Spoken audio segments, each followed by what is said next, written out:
quantum logic, which is baffling an awful lot of people in this part of the world. I mean, essentially you're asking for a sovereign nation to surrender whatever leverage it has over the Strait of Hormuz under the threat of a total infrastructure collapse, essentially at the barrel of a gun. I mean, this is the absolute definition of 19th century gunboat diplomacy. Absolutely not. You and I see this very differently. You're asking a sovereign nation to honor international law. Iran doesn't have any right to control the Strait of Hormuz. The entire world believes that, except for Iran. So we're not asking them to comply with international law. You're in Doha. What happens if the US decimates Iran's grid tonight? I mean, the fallout will be on multiple levels. It will be humanitarian, it'll be environmental. Obviously, there'll be a military toll to all of this as well. I mean, but you know as well as I do that this will hit America's allies first. Is that reasonable collateral in the America First doctrine? I think the question, and I think part of the equation for the United States State Department and the United States military is determining how much they honestly believe the Iranian military has left. And while Iran has threatened all kinds of activity, and they certainly have some missiles and some drones left, how farly degraded are they? And if the United States has some confidence that their missile program has been degraded to the point, because even when they had thousands of missiles and thousands of drones, they were failing at a 92% rate. They were being shot down at a 92% rate. So if at this point they have, and I'm making these numbers up, they're based on nothing, but if they have 300 drones left and 100 missiles left, then 92% of those. A lot of what's it or what ifs. No, they are what ifs from my standpoint, because let me finish the point. I don't have the information that the State Department and the Defense Department has. I'm giving you numbers for percentage standpoints, not because of what if. I'm just trying to make it easy for you so you can follow me. But obviously, the military and the State Department is going to have much more information than I am. Is that information shared with the GCC briefly, do you think?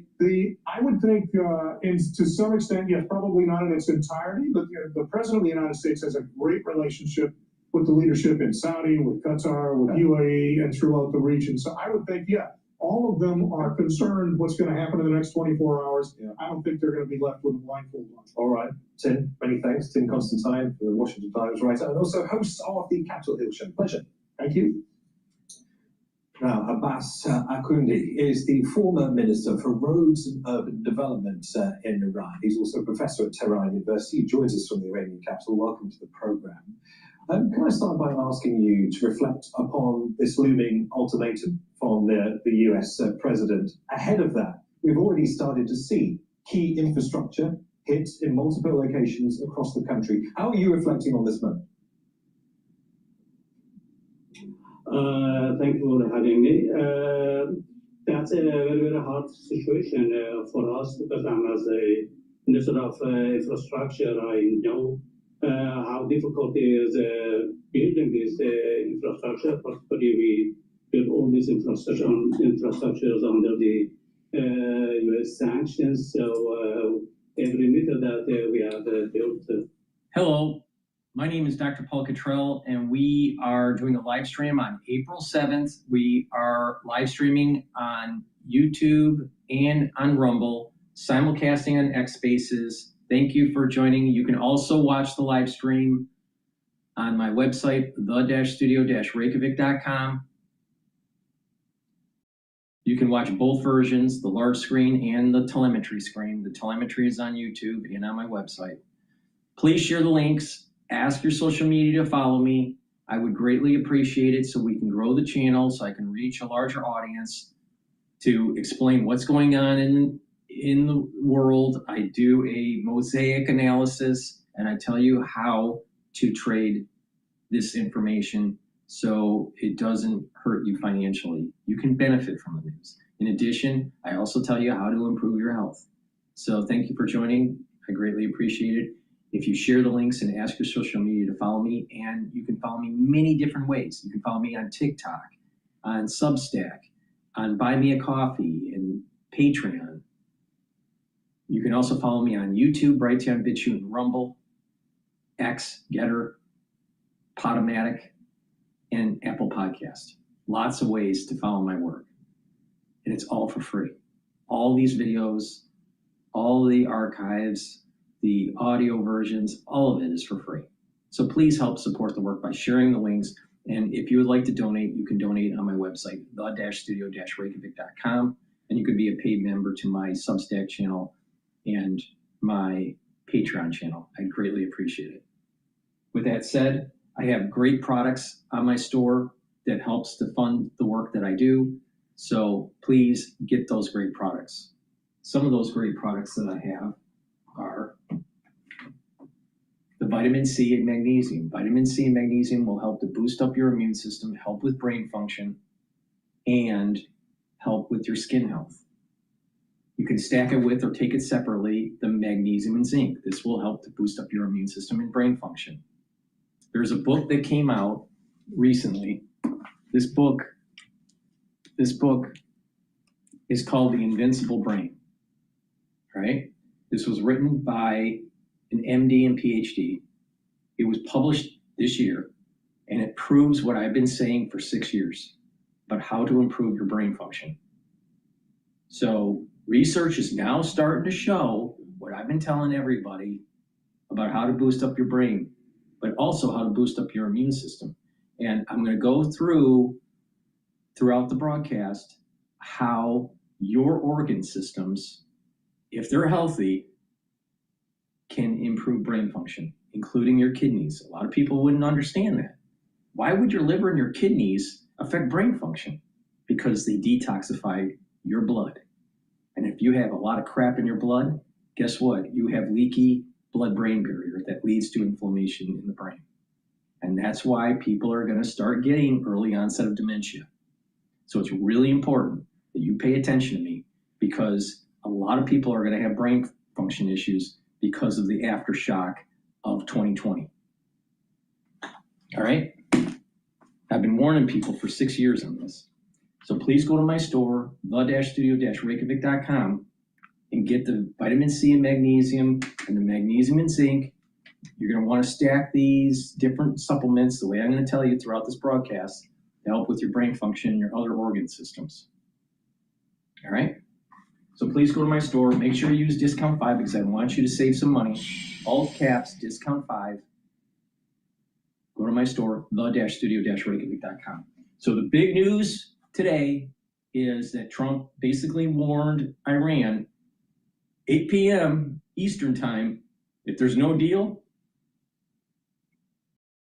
power plants and bridges will be destroyed. He also stated that their civilization is going to be destroyed soon if they don't come in and make it go to deal. All right. So we're open in the United States in terms of markets. Right now, the S&P 500 is trading at 6,582 with a VIX of 25. All right. We're below that 6,600 resistance support level. All right. Yesterday we traded above it. We closed above it. And I said that hopefully that would hold as a support level. It broke again. So now it's a resistance level. So 6,600 on the S&P 500 is a major resistance level. And you have another support level at 6,450 and 6,140. Write this down, because when we hit Iran, there's a big chance that the equity market is going to sell off. But don't be fearful, buy. Do not be fearful, buy. Do not bet against the United States. Trust me on this. Now, the euro is trading at 115, stable. It's been stable for quite a few trading sessions. The Japanese yen, stable at 159. Another sign that the currency markets are stable and the United States is the safe haven. Bitcoin trading at 68,000. Oh, I thought Bitcoin was supposed to be a safe haven. Not so much. Now, natural gas is trading at 2.858. It was trading lower in pre-session trading, and now it's ticking back up because of the news from Trump. If you want a long natural gas, you want to take a look at Boyle ETF. It's a leveraged ETF. Now, the intraday, the pre-session trading for oil was going up. It's now trading at 115.81, but the UCO leveraged ETF went as high as 42.52, and now it's trading at 41.95. Take a look at UCO. That's going to be very volatile, especially as we get closer and closer to further operations in Iran with the power plants and the other infrastructure. Okay, now Gush and DRIP. These are two ETFs that are tied to investing in companies that actually explore and produce oil. All right. Gush is longing those energy companies. DRIP is the ETF to short them. Gush peaked at 44.59, and then now it's drifting back down to 43.94. There was a big jump today. And DRIP, which is the inverse, dropped down to 4.09, and now it's trading at 4.13. These are signs that people are moving into energy. There is a herd moving into energy companies, so it's going to benefit Gush. The ETF, leveraged ETF, I believe it's 2 times. If you want a more pure play for ETF for oil, you want to take a look at it's leveraged UCO, okay? But it's going to be very volatile. I suspect that oil is going to peak. It's going to pop, probably close to 120 for WTI. Right now, WTI is trading higher than Brent, which is not normal. And then I think it's going to rapidly go down. So you got to be very careful if you're long in oil. All right. All right. So with that, that's my take. The equity market is probably going to sell off today continually, and I would not be surprised if VIX spikes in 35. All right. Not today, but maybe tomorrow.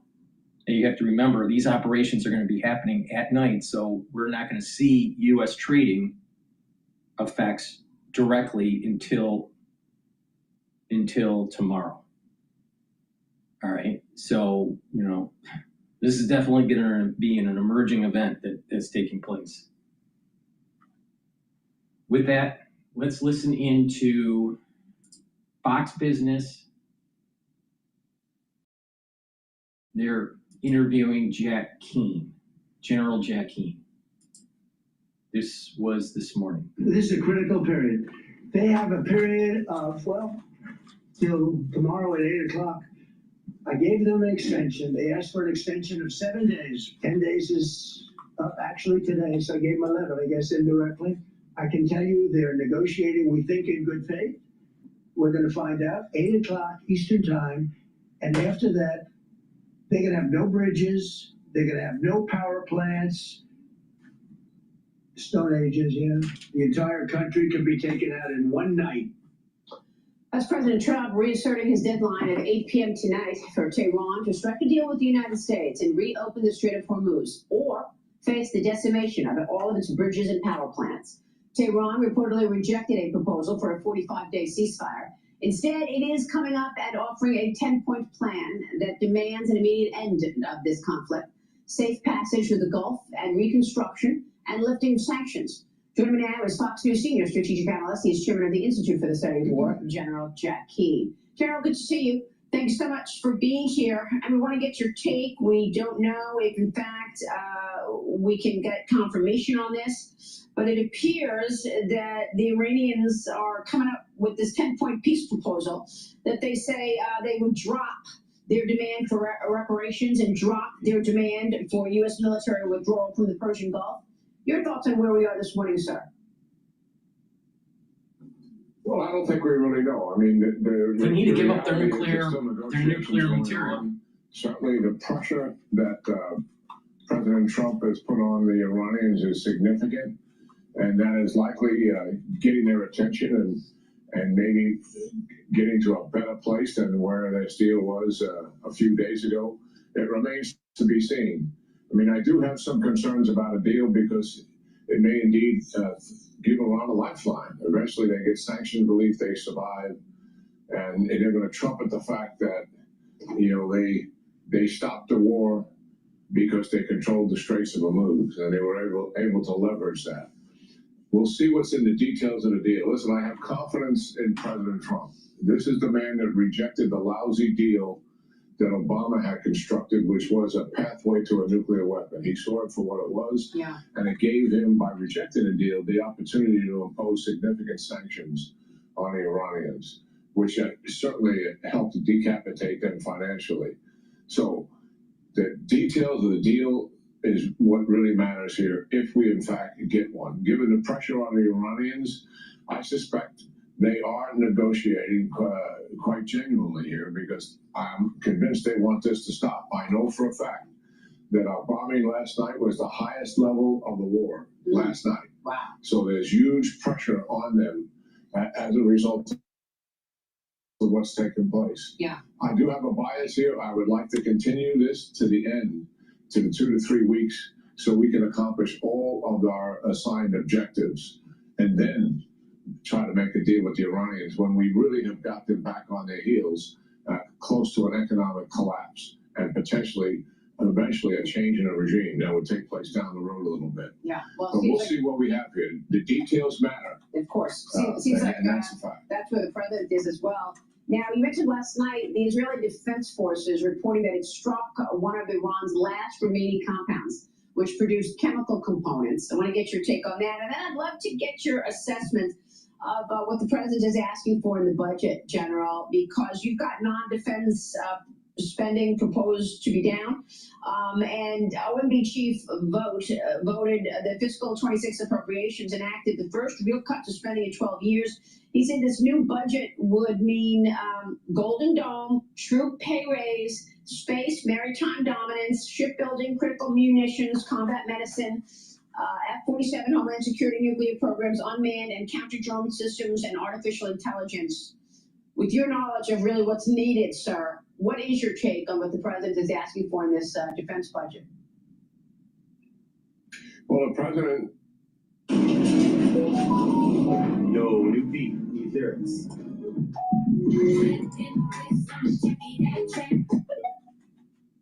Well, the president and his team really done some good work here. They clearly understand the atrophy that has taken place in our industrial base for the United States military. And this war obviously is educating everybody on the stresses that is creating for our magazine depth. That means the amount of munitions, the amount of weapon systems that we have available to us. Our budget is built around a one-war strategy, and it's been this way for years, and a quick war at that. Any protracted war, and even that goes on for weeks and months, would begin to stress our capability. Then we're just fighting one war with no ground component, and it's essentially an air and maritime war here, and it's stressing our magazine depth quite significant. Can you imagine if we were fighting in two places and we had protraction? The National Defense Commission I was on believed that we would not be able to cope with two wars at the same time. That's the reality of it. So this budget is looking clearly at our deficiencies. While we're championing our military and its capabilities and this brilliant operation we just conducted to rescue our airmen, to be sure. Yeah. But we also have to be honest with ourselves about what limitations we have. So a $250 billion plus up in the budget itself is a down payment to do that. And then a $350 billion on top of that reconciliation bill begins to get us healthy. And we have to continue it over a 4 or 5 year period if we're going to dig ourselves out of this hole that we dug ourselves in. Right. It was the Obama cuts that did it, following the My brother served in the military, all right, in the Army for 3 years, all right? And it was in between, right after the Gulf War and before 9/11, all right? And what he saw when he was in the military, when he enlisted and then when he was discharged, he saw a major change taking place and it was under the Clinton administration. All right. Yes, Obama did stop funding for the military, but the ethos of the warrior ethos, as Pete Hegseth talks about, was starting to change under Clinton with the don't ask, don't tell policy, and this hubris of you don't need to invest in the military because the Berlin Wall fell. We were so successful in Gulf War under George Bush Sr. And so there was this mindset of we don't need to invest as much in the mechanized warfare, big ships, big tanks, and all this stuff. And during that time period, there was this transition where the soldiers, today you see the soldiers wearing backpacks and a lot of the stuff is on a vest. A lot of their equipment is built into their vest and their body armor, all right? But back then, when he served, it was more of the old style around the belt. And they were slowly transitioning into this vest wearing kind of apparatus, which came from the Special Forces. Special Forces had that equipment first, and then it started to trickle down into the average service member. All right, so what we see today was really early Special Force type equipment. But as we transitioned with George Bush Jr. and Rumsfeld, there was further push of having more of a quick, lethal force, and there was more money spent on special forces and less on mechanized. But as we move towards the war with China, as we've been depleted because of the 20-year plus war in the Middle East under Bush and Obama and even Trump 1.0, we have degraded the military in such a way where we do not have the mechanized force that we need to fight China.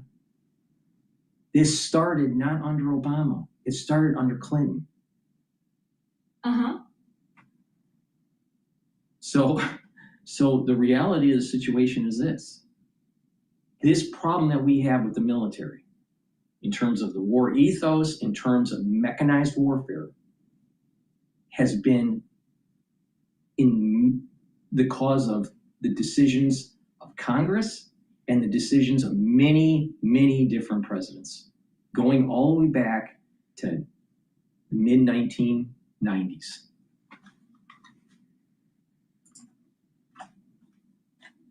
With 9/11 wars, the budget control agreement, sequestration kneecapped us, and we have been trying to recover ever since. Yeah. This really puts us on a path to that recovery. Look, I think we also have to be honest about what our adversaries are doing in the middle of all of this, right? I mean, a new report suggests that Russia provided Iran with a detailed list of 55 critical energy targets in Israel. Ukrainian intelligence says that those targeted sites were divided into critical production facilities, major urban and industrial energy hubs, local infrastructure. And the Journal this morning's out with a piece saying China helped cushion the blow of sanctions and fund Iran's war machine. We know that China relies heavily on the Iranian oil, buying 90% of the oil, non-sanctioned oil, and they go around the situation to buy that oil. So your reaction to dealing with our adversaries who've clearly supported Iran in all of this? We should not be surprised at all by this. China, Russia, Iran, North Korea, they're all joined at the hip here. Yeah. They have their own interests in their geographic spheres of influence, to be sure, but they have joined together because they recognize that together they can exploit the vulnerabilities of the United States as the world's global leader. And they did that rather significantly in the previous administration. They clearly took advantage of us. But look what has happened since President Trump has come into power, and now in his second year. They've lost their base in Venezuela. This is China in particular, Russia as well. Not a military base, but their base of influence in the region That's itself, and the possibility of Cuba going the same route, really quite significant. Russia is bogged down in its 5th year at war. They thought they could take Ukraine in a few weeks. Here it is in their 5th year, and if you just look at it, what progress have they made over the last two years? Not much at all. A little bit over 1% in additional territory. There's no doubt that they're not making anywhere near the progress that they want to make. And here's Iran. The president has taken Iran out to stop them from being a predator in the region. They don't want to lose this footprint in the Middle East. What they see is the regime in Iran getting in so much trouble, not just militarily, but economically, that it will collapse. And they will lose this foothold that they have. Yeah. That's what this is all about here. They're going to the UN to try to get resolutions here to stop the war. Okay. They want to stop the war because they're afraid they're going to lose their ally and partner here. And yes, they are all in to help Iran for sure, as you just enumerated. Yeah. Do you think that the president is going to extend this deadline tonight, or do you think 8 o'clock comes and goes and the president said he could take out all of Iran in a matter of 4 hours? What do you think happens tonight, General, real quick? Well, we don't have a deal until we do. And you know, the pressure is on, and it could be the last minute, things reverse and there is a deal. Okay. And as I said, we got to see the details of it. The president, if he extends it, would only do that because they're close to having something and they just need a little bit more negotiating time. Other than that, I think he keeps a foot to the metal here and keeps driving. If he says, one thing we know about this president, if he says he's going to do something, he has a tendency to do it. That's So let's absolutely right. believe what he's going to do, and I think the Iranians believe it. Yeah, for sure. General, always a pleasure. Thanks. Please go to my store, the-studio-reykjavik.com. Clarity Factor. This is a very powerful neurostack. What this will do is get rid of that brain fog, allow you to concentrate on tasks. And over time, what's going to happen is your dendritic connections between neurons are going to improve. You're going to be thinking faster and you're going to have better memory. Take Clarity Factor every day. Make sure you drink it with filtered water. And if you've been paying attention to me, you need to improve your other organ systems to also improve your brain function, like your liver and your kidneys. Why? Because they filter your blood. When you have a lot of compounds in the bloodstream that can cause inflammation, you can have a leaky blood-brain barrier that leads to inflammation. And bringing down inflammation at the brain level is super important to having longevity and reducing dementia. So please pay attention to me. Get the great products that I offer and help with your brain function. Clarity Factor, very powerful. And you can stack it with Myotrol. Myotrol helps to build muscle. When you get older, your genes start to methylate. And when that happens, is that the gene expression starts to get shut down. And that's just the normal process of aging. But you can slow down methylation and sometimes reverse it. Take the polyphenols, the flavonoids, and the lignans that are in Myotrol. Take it every day. Do some resistance training. You don't have to do resistance training every day, but take the Myotrol every day. Do some resistance training maybe 3 or 4 times a week. And you're going to build muscle and maintain muscle. This is super important for people that are 40 years of age or older, male or female. You need to build muscle. Now, you get a lot of benefits by building muscle. You'll be moving around more. Your bone density will be better. Your posture will be better if you focus on back muscles. By having better posture, you're going to have better lymphatic flow, so your immune system will be better. You'll have better venous return flow, so your cardiovascular fitness will be better. A lot of people don't realize that when you're slouching over, it's actually affecting your cardiovascular health and your immune system. Poor back posture affects your immune system. Hello? I mean, come on. So Myotrol also is very important if you are an athlete, younger or older. You'll benefit from taking Myotrol. Now, there's an added benefit. Myotrol, by building muscle, will allow your body to create what is called myokines. These are compounds that will help to build muscle, but also help with neural protection. And this is the reason why that actually people that have more muscle mass when they get older actually have better brain function. Because when you have more muscle, you have better perfusion, your heart's healthier, but also your muscles are producing the myokines that are neuroprotective and allow for a microenvironment in your brain to allow for the better dendritic connections to take place. So you're thinking faster and you have better memory. So you get better blood flow to the brain, and you have these myokines that are helping to help to increase the neuro growth factors to allow for the dendritic connections to take hold and to improve. So this is the reason why I have been saying take the Myotrol and the clarity factor together. Clarity factor is a neurostack. Myotrol to build muscle, but it also helps to protect your neurons and allow for your neurons to improve their connections.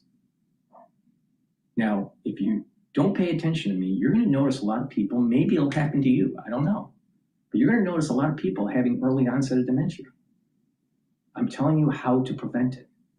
So please go to my store, the-studio-reykjavik.com, get the Myotrol, do some resistance training, drink filtered water, and get the clarity factor and drink filtered water. Please go to my store, the-studio-reykjavik.com. All right, Karg Island has been hit by the United States. And we're going to listen to Fox News doing the report on what is the update on Karg Island's destruction by the U.S. Sources confirming to Fox News that U.S. forces struck dozens of Iranian military targets on Karg Island throughout the night. So this as we are less than 12 hours away from President Trump's deadline for Iran to reopen the Strait of Hormuz or face obliteration. Chief foreign correspondent Trey Ames is live in Tel Aviv with the very latest. Hey Trey, what can you tell us? Yeah, hey guys, good morning. Fox News can confirm overnight the United States hit dozens of targets on Iran's Karg Island. This is the island responsible for more than 90% of Iran's oil exports. Fox's Jennifer Griffin says the targets included bunkers, radar stations, and ammunition storage. As this was taking place, the clock is ticking as it relates to that deadline President Trump laid out Tuesday at 8 p.m. Eastern Time, just about 12 hours from now, before Iran must make a deal with the United States, where the president says he will order strikes against Iranian power plants and bridges. This is what the president had to say yesterday from the White House.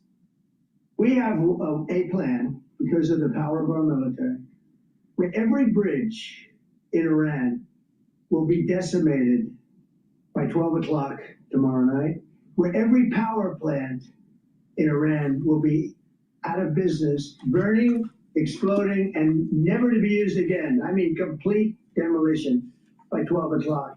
And it'll happen over a period of 4 hours if we wanted to. We don't want that to happen.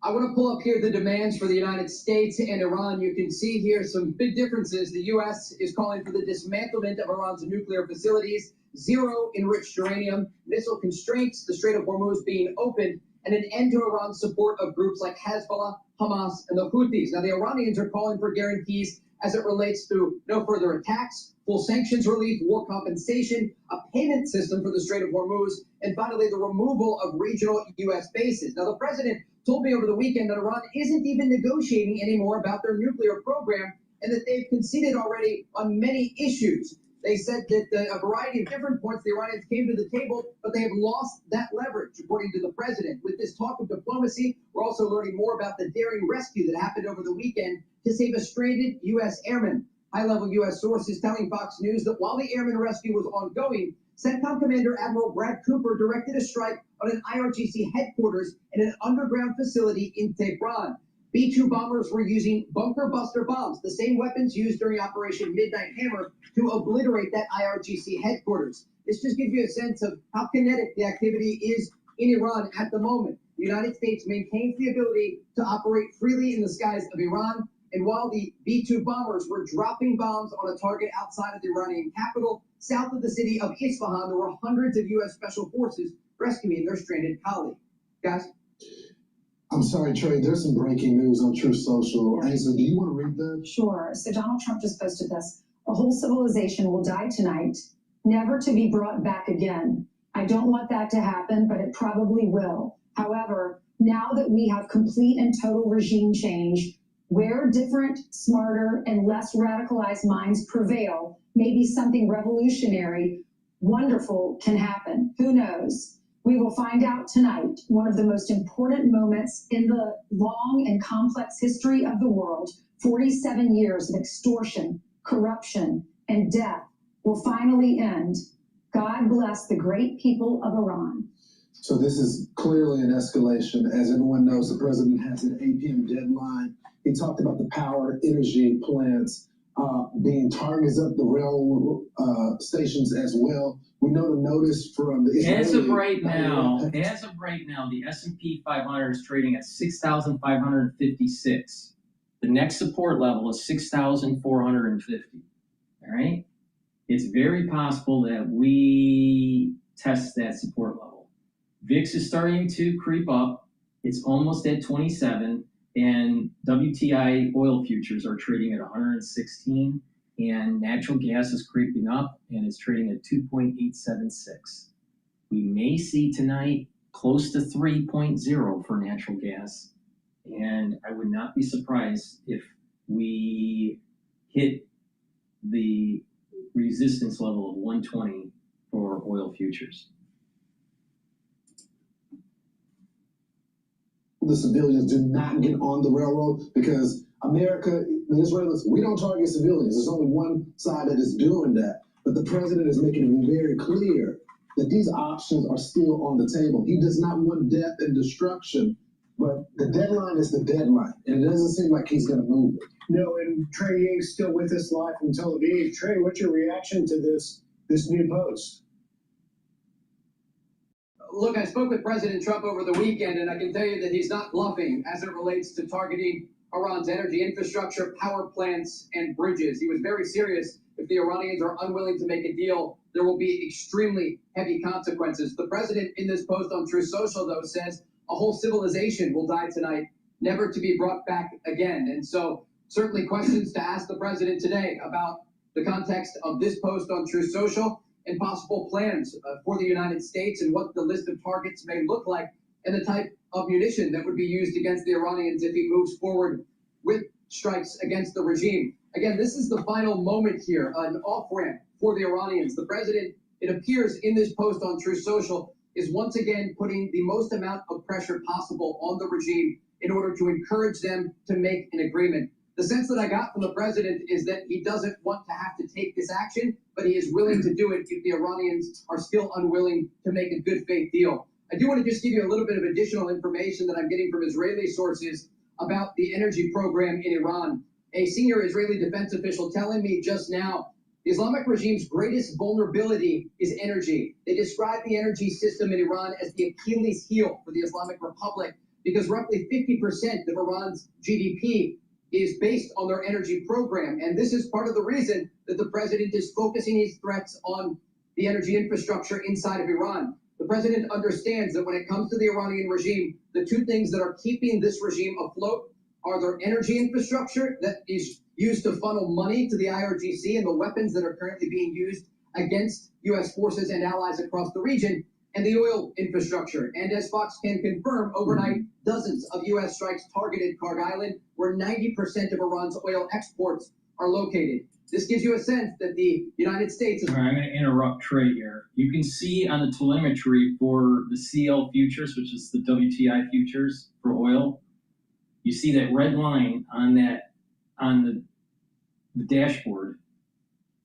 That red line is the peak of the fib sequence. So 119.48 was the previous high from this crisis. We're going to be testing that, especially if Trump hits Iran. All right? This is the reason why I made the telemetry chart. So you can see in real time how news, breaking news, can affect the market. All right? Now, right now, UCO ETF for longing oil futures is trading at 42.41.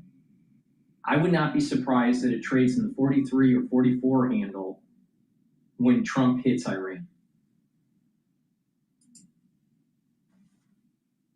Once again to send a final message to the Iranian regime. The president on Truth Social just moments ago sending a final message to the Iranian regime. Yeah, he sure has. And certainly we're talking about an escalation of significance here. And as you point out, Trey, so succinctly, Iran is a one commodity economy. It's also tied to the global market. But when you let's go back to this post we just got, because that is strong language, because many wondered whether or not the power plants and bridges would have any military nexus or not. A military nexus would be a military target, but while a civilian one perhaps would not be. How do you read this post as it relates to whether or not this is confined to the military nexus or the entire country? And just to, again, for our viewers, just giving us breaking news, let us give it to you again. He says this: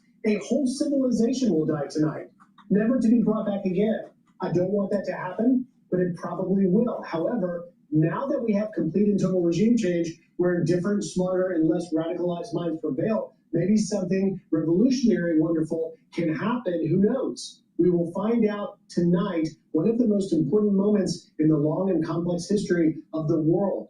47 years of extortion, corruption, and death will finally end. God bless the great people of Iran. Hey, Trey, also Iran is urging, this is what I had heard from another agency, a news agency earlier, urging their youth to gather as human shields and form these human chains around the power plants.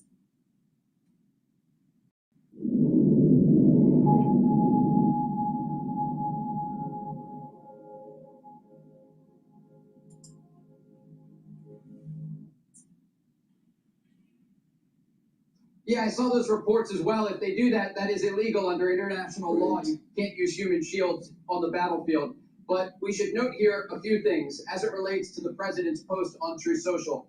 What the president knows and what the public knows are two very different things. There are a lot of conversations and preparations going on behind the scenes. Even as we are talking right now, a very high-ranking source just sent me a screenshot of the president's post here and is typing right now. There is an understanding that both Israel and the United States, as Operation Epic Fury continues, are working side by side on an hourly basis to prepare a variety of contingency plans on the battlefield. And if we just step back for a moment, we're analyzing this post on Truth Social, but let's think about what's happened over the past 24 hours. The past 48 hours as well. You had B-2 bombers fly from the United States to Iranian territory and drop bunker buster bombs on the outskirts of Tehran, targeting senior commanders in an underground bunker. I am told just right now, a senior Israeli official confirming to Fox News that the Israelis have started strikes against Iranian rail infrastructure. Remember earlier today, the Israelis warned civilians to stay off the trains in Iran. They have started to target the bridges of the rail system in Iran as we speak.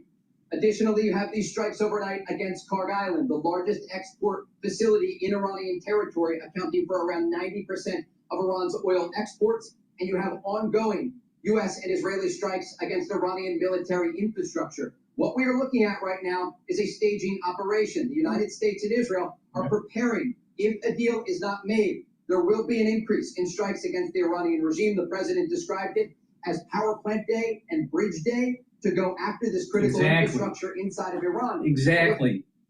And if they don't make a deal, if they don't capitulate, if they don't surrender their nuclear material, after we hit their power plants, after we hit their rail system and their bridges, we're going to start moving with ground forces. We're preparing, if we need to, we're preparing for the ground invasion. Very interesting here. I spoke with a high-ranking source last night, and I asked what happens next if the president orders these strikes. And they said, again, this is the Achilles heel of the regime, targeting energy infrastructure. Right. And But what not they just actually- that, not just that. Think about it. And hopefully we're successful, and hopefully Iran collapses and the theocratic regime is gone, never to reconstitute, and the IRGC is destroyed, and the people of Iran, the seculars within Iran, are self-governing. Hopefully that happens. And if it does, every single America First pacifist will be proven wrong. Because what?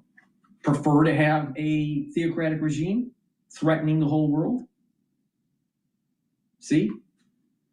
Not only did the ultra-liberal eat itself because of the way they conducted themselves after October 7th of 2023 and the infighting that was taking place, you could see that they were eating their own tail.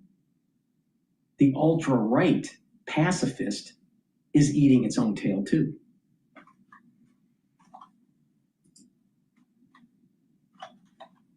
Is force their hand at the negotiating table. Because again, the president has time and time again, even before Operation Epic Fury began, preferred a diplomatic option. But the Iranians have been unwilling to take a diplomatic option, and that is how we ended up in this Operation Epic Fury that is unfolding before our eyes as we speak. But the president very clearly on True Social just moments ago saying, however, now that we have complete and total regime change, where different, smarter, and less radicalized minds prevail, maybe something revolutionary, wonderful can happen. The president looking to the future here and the possibility for the 90 million people that live inside of Iran. So, Trey, let's step back for a second and provide some context to the audience. And I know you have some similar sources as well.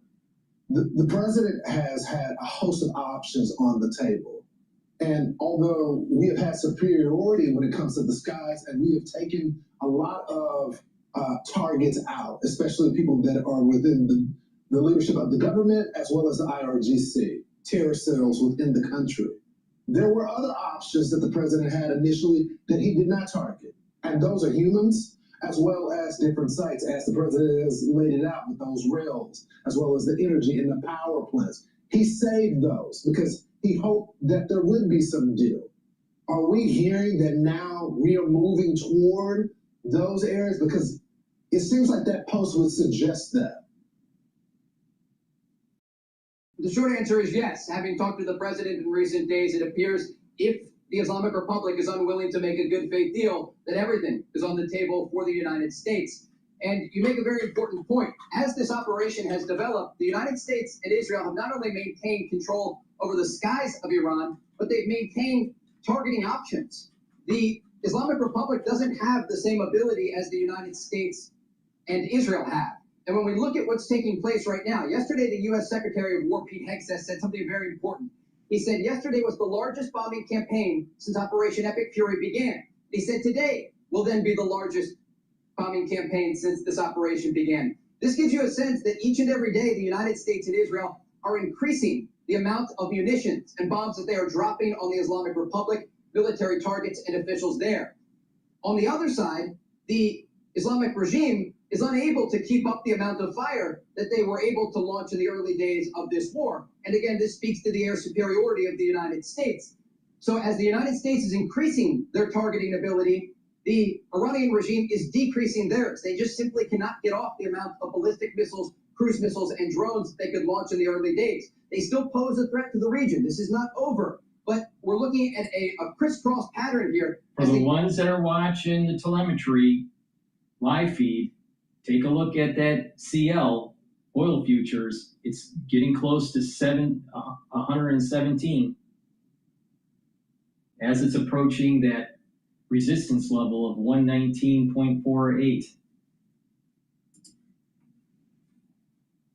This is getting stronger. The Iranians are getting weaker. All right. Trey Higgs, live force in Tel Aviv.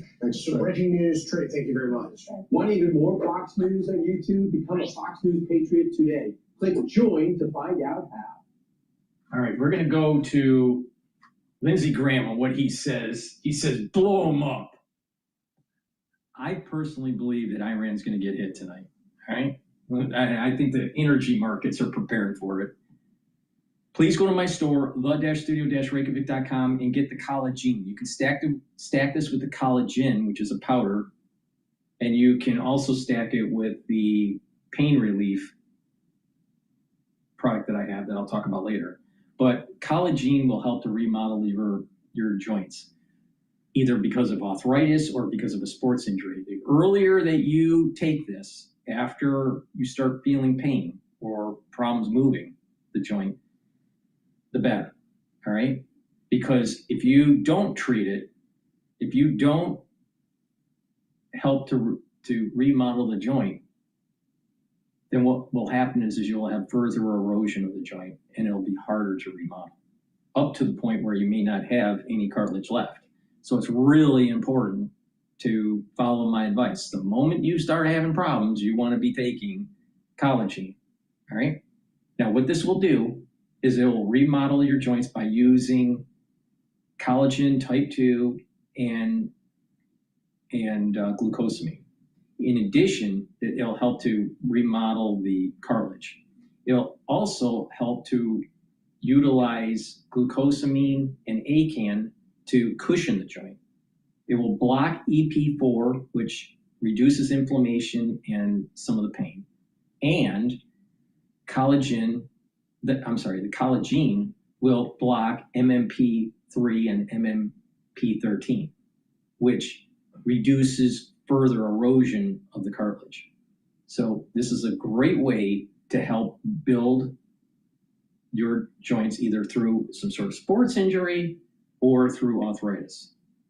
You can stack it with the collagen and you can stack it with the pain relief, all right? Now the pain relief, super strong relief. What this is a topical. If you have a headache, put it on your temples, on your forehead, and on your neck muscles and shoulder muscles, and it'll relieve the headache within about 90 seconds. If you have a tension headache.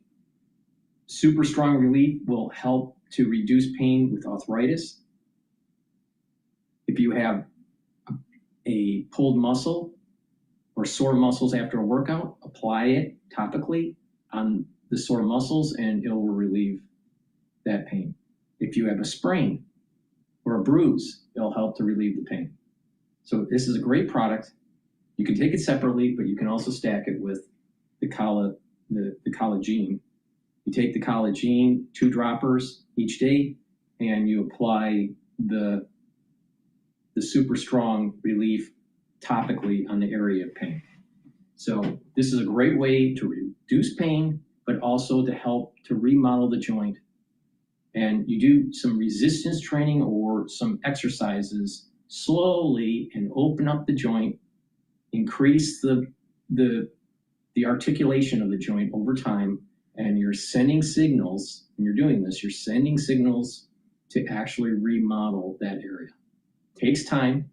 Sometimes it takes years, but you can remodel the joints. All right. So there's also a protocol to use higher doses of D3 and K2 and calcium with some light resistance training to also remodel the joint area. Please go to my store, the-studio-reykjavik.com. Take my advice. This is a great way to increase your longevity, to have more vitality. Use discount 5, all caps, discount 5. You get $5 off any order. Go to my store, the-studio-reykjavik.com, and get the great products that I offer that will help to slow down the aging process. All right, let's see what Lindsey Graham says about blow them up. Carolina Senator Lindsey Graham. A lot of people think that you're a hawk, and in many ways you are. You believe radical Islamic terrorists are an existential threat to the world. I agree with you on that point. But even you put out, you are praying for a deal. You want this deal to go through. Yeah. What do you think the odds are? Yeah, very low. Well, I don't know. We'll know pretty soon when we by 8 o'clock tomorrow. Sure, I prefer a deal. And what's the goal of the deal? Is to make sure Iran cannot be the largest state sponsor of terrorism. Now, here's a little inside baseball. For the ones that are watching the telemetry, take a look at how oil future receded right when it hit just past the 117 mark. And now it's going to drift a little down, and it's going to retest the 117 and most likely surpass it. And the same thing is happening on UCO. It peaked up at 42.56, so that's the new intraday high, and now it's trading at 42.22. So it's going to drift down, and then it's going to retest. They were for 47 years. They can't have a missile program that can affect Europe or the United States, and they forever will be denied a nuclear weapons capability. The Strait of Hormuz not only has to be open, it can never be controlled again by Iran. All the 60% uranium has to be taken out of Iran. There can't be 1 ounce of this 60% grade uranium left in Iran. That would be a bad outcome. They can make a dirty bomb or one day enrich to 90%. So my goal is to get it right. I prefer diplomacy, but if we have to use military force, we're going to do it. The one thing Trump has tried to do is get it right. Everybody else talked about it, but nobody did a damn thing. Trump has done it right. Their military has been obliterated. The goals of no nukes, no missiles, no state sponsor of terrorism were inside the 10-yard line. That's to the Strait of Hormuz. Right now, they're charging ships, the IRGC, the Iranians, to go through the straits, and they're taking the yuan, not the dollar. One threat of this whole debacle is if we start allowing the Chinese currency to be traded in oil, that will hurt the dollar. In 1974, every barrel of oil sold and traded in the world is traded in dollars. He's absolutely right. And this positioning is going to help support the petrodollar. Not just that. Not just that. If we are successful and the infrastructure is not blown up in this region, in the Middle East, what's going to happen is that we're going to be able to leverage our hegemonic power and our petrodollar and circumvent the expansionism of China. If we are unsuccessful in the region, it doesn't matter, because the area is going to be so blown up that it's going to take years to rebuild, and Europe and Asia are going to need to go to Russia and the United States for energy. So the United States is in a win-win situation here.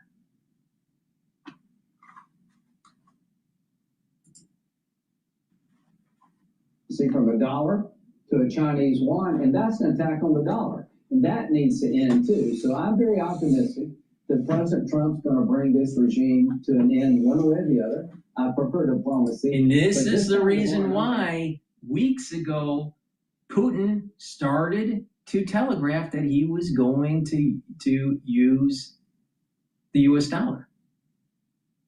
Now he's also using gold too. He's stepping away slowly from BRICS. So people need to pay attention here. Everyone that was saying, oh, the US dollar is going to sell off and the equities are going to die and America's empire is going to end. No, it's not. It's actually going to strengthen. And all of these podcasters that were betting against America, all these podcasters that thought that America was on the super decline internationally, no, they weren't paying attention. Don't bet against America. Now, there are problems in the United States, for sure.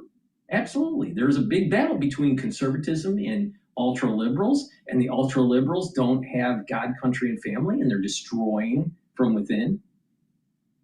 And we're trying to solve that problem. And I think eventually America will become more conservative over time, not less. I think postmodernism is going to die out. And there's going to be a rebirth of the Enlightenment. And that there's going to be this idea of virtue, God, country, and family, and property rights, which is all antithetical to Marxism. Marxism doesn't believe in God, country, and family. Marxism believes in taking your property away, so it's not in line with the Enlightenment.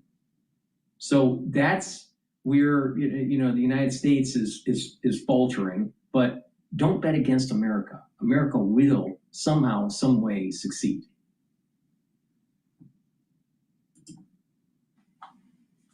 We're either going to do a deal that makes sense for the world and the region and for Iran itself, or we're going to blow them up. It seems to me the two main points that you're focused on and I'm focused on, the Strait of Hormuz must remain open. They should never have the ability to close it. And as it relates to the 60% enriched uranium, which I believe was the predicate for the president to go. Everyone's whining that Trump may be causing war crimes by blowing up bridges.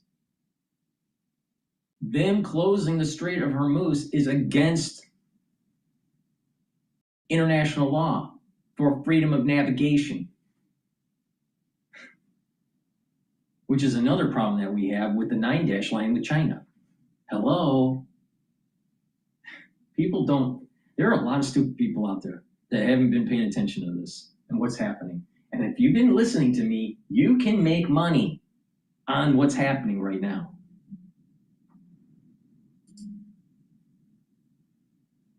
When those negotiations with Jared Kushner and Steve Witkoff, our Middle East envoy, failed because they thought it was their inalienable right to have nuclear weapons. Okay, now, this is not our first rodeo with taking enriched uranium. We did the same thing to Libya.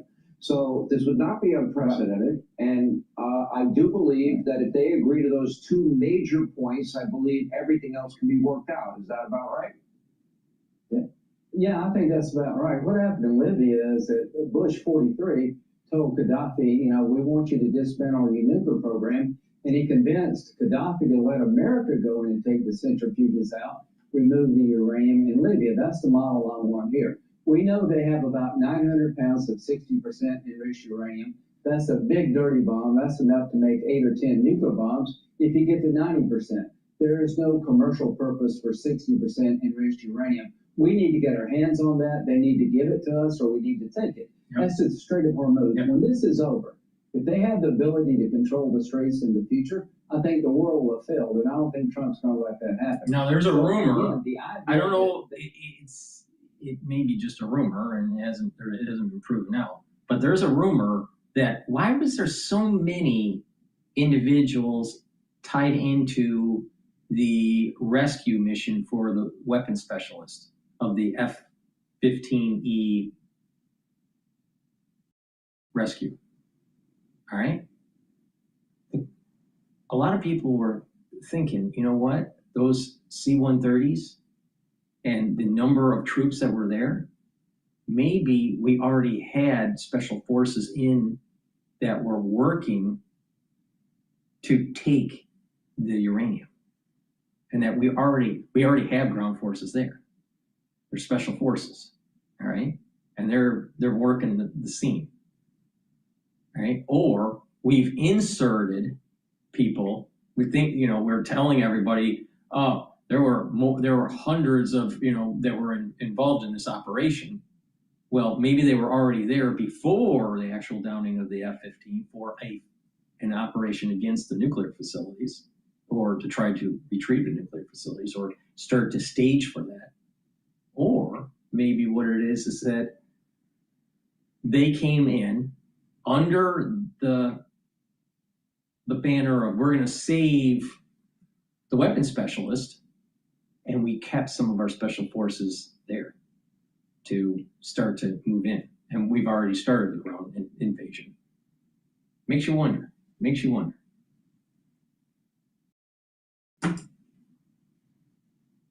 Control the straits in the future has got to be off the table. The idea that they can come back as the largest state sponsor of terrorism has to be off the table. But they can never have a nuke, they can never make missiles to threaten us in the region, has to be off the table. I prefer diplomacy, but if they don't do that, how many times do you have to be told by Trump, I'm going to do something to you, and he actually does it before you believe it? So this is a defining moment in the history of the Mideast. This is a defining moment for the president. We can't slip this again. Now, the fourth and fifth string, you're not on the team unless you're a nut job. I don't care what string you're playing on. You're not in a leadership role in Iran unless you buy into the radical ideology. Don't be fooled about who the hell you're dealing with here. You're dealing with people that would use a nuclear weapon if they could get it, and they were trying to get it. They've been cheating for years, and God bless Donald Trump for stopping them from having a breakout so they could build 8 or 10 nuclear bombs, and one day they would have used them. So, ultra liberals and the America First pacifists would have allowed for Iran to have a nuclear weapon. And our optionality in the region would radically diminish. And it would be an existential threat to us, not to them.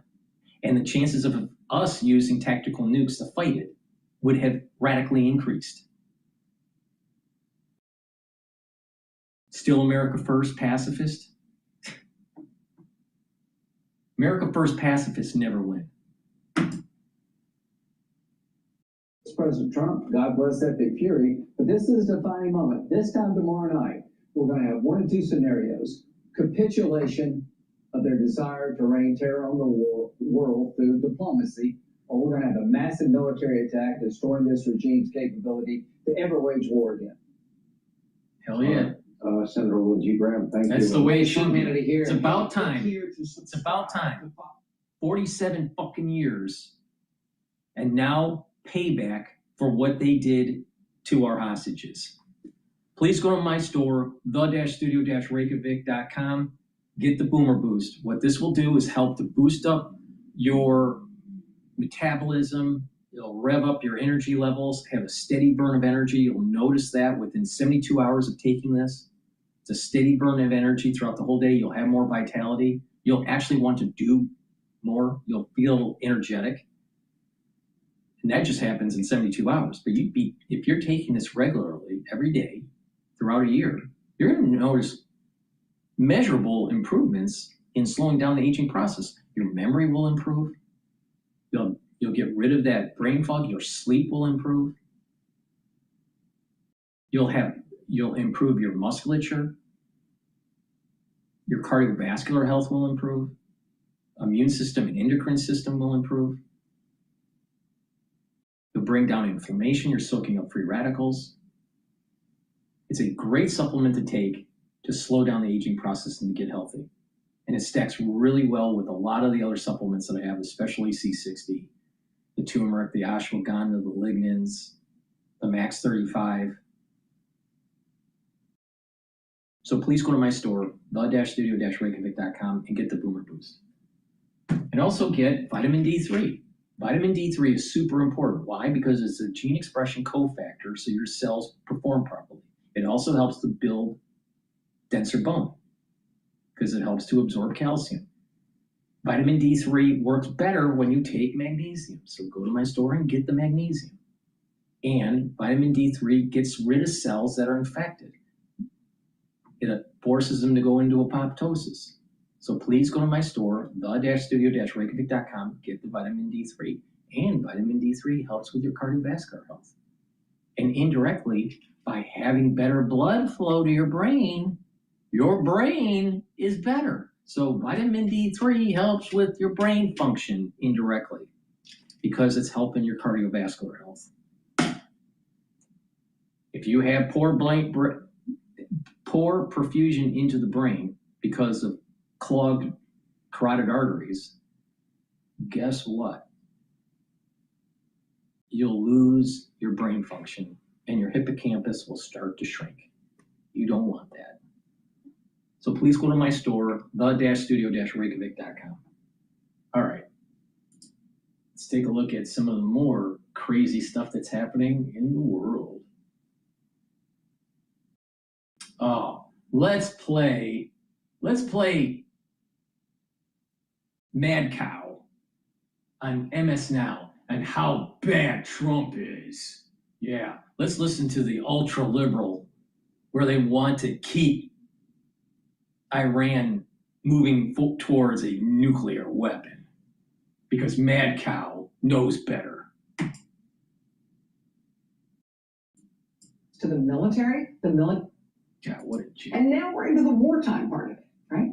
Yeah, right. Because the president has been doing things like that to the whole of the U.S. government. You think he's doing a lot better when it comes to the military while we're at war?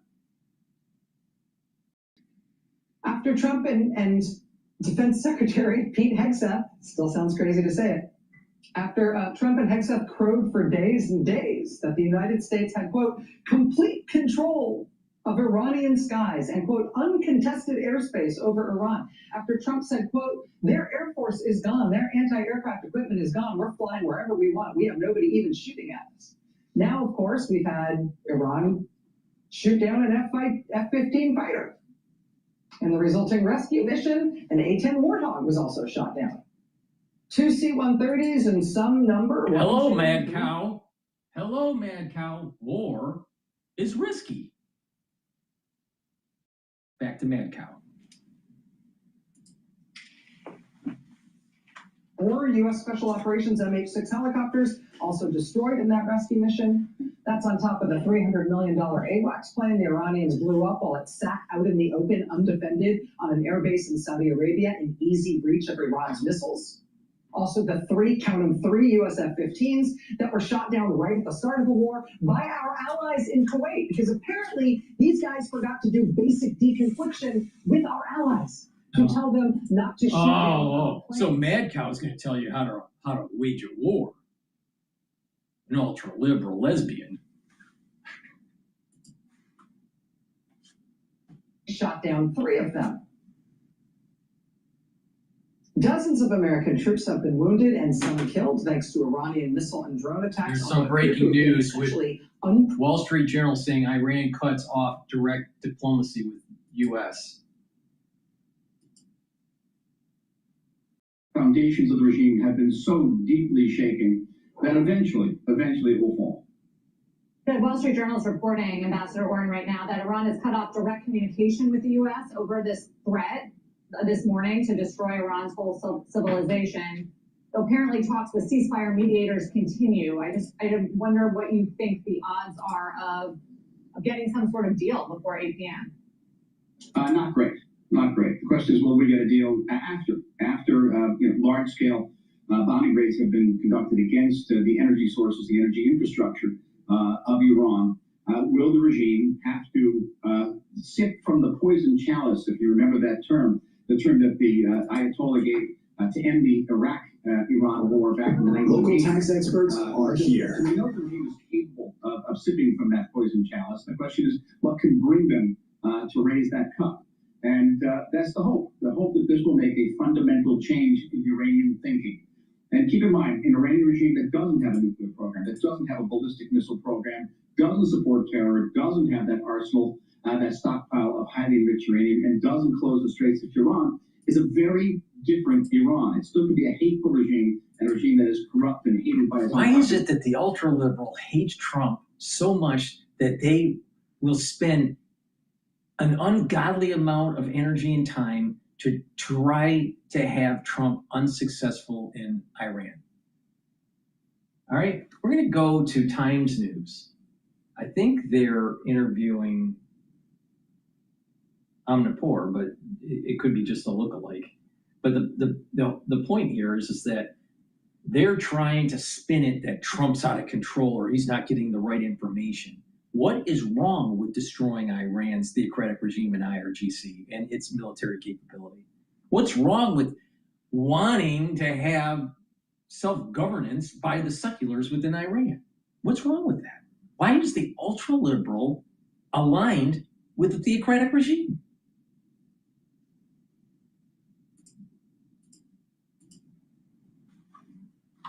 He's talking about a lot of this in terms of Jesus Christ, in terms of God, in terms of those kind of things, that we're winning. Heaven forbid the ultra-liberal has God, country, and family in their ethos. We are seeing not just the death of the theocratic regime of Iran, we're seeing the death of postmodernism.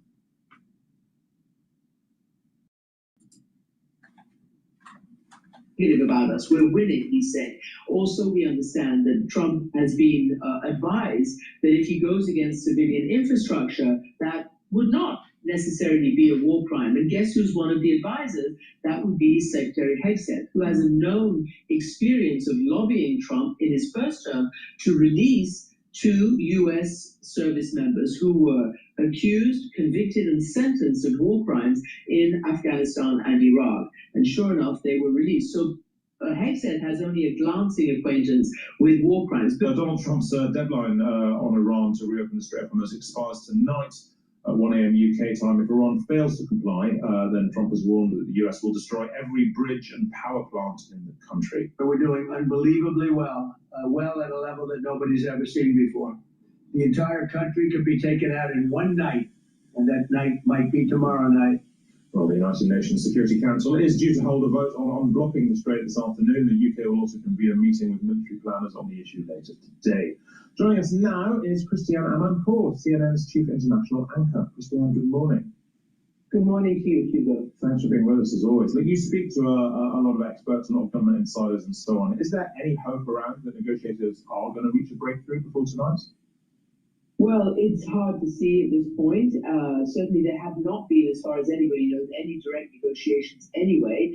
And this competing 15-point plan from the US and 10-point plan response from the Iranians doesn't seem to be bridging the gap. The Iranians have said that they want to have some kind of negotiation, but it has to be based on an end of hostilities, not some kind of temporary ceasefire. That's because they say that would just give the United States and Israel the time and opportunity to just, recover and perhaps gather forces for a ground invasion and that kind of thing. And they believe, from their perspective, from what I'm hearing from them and in touch with certain elements, that this has to be an end of hostilities. So that is not working for the United States at the moment and not necessary for Israel.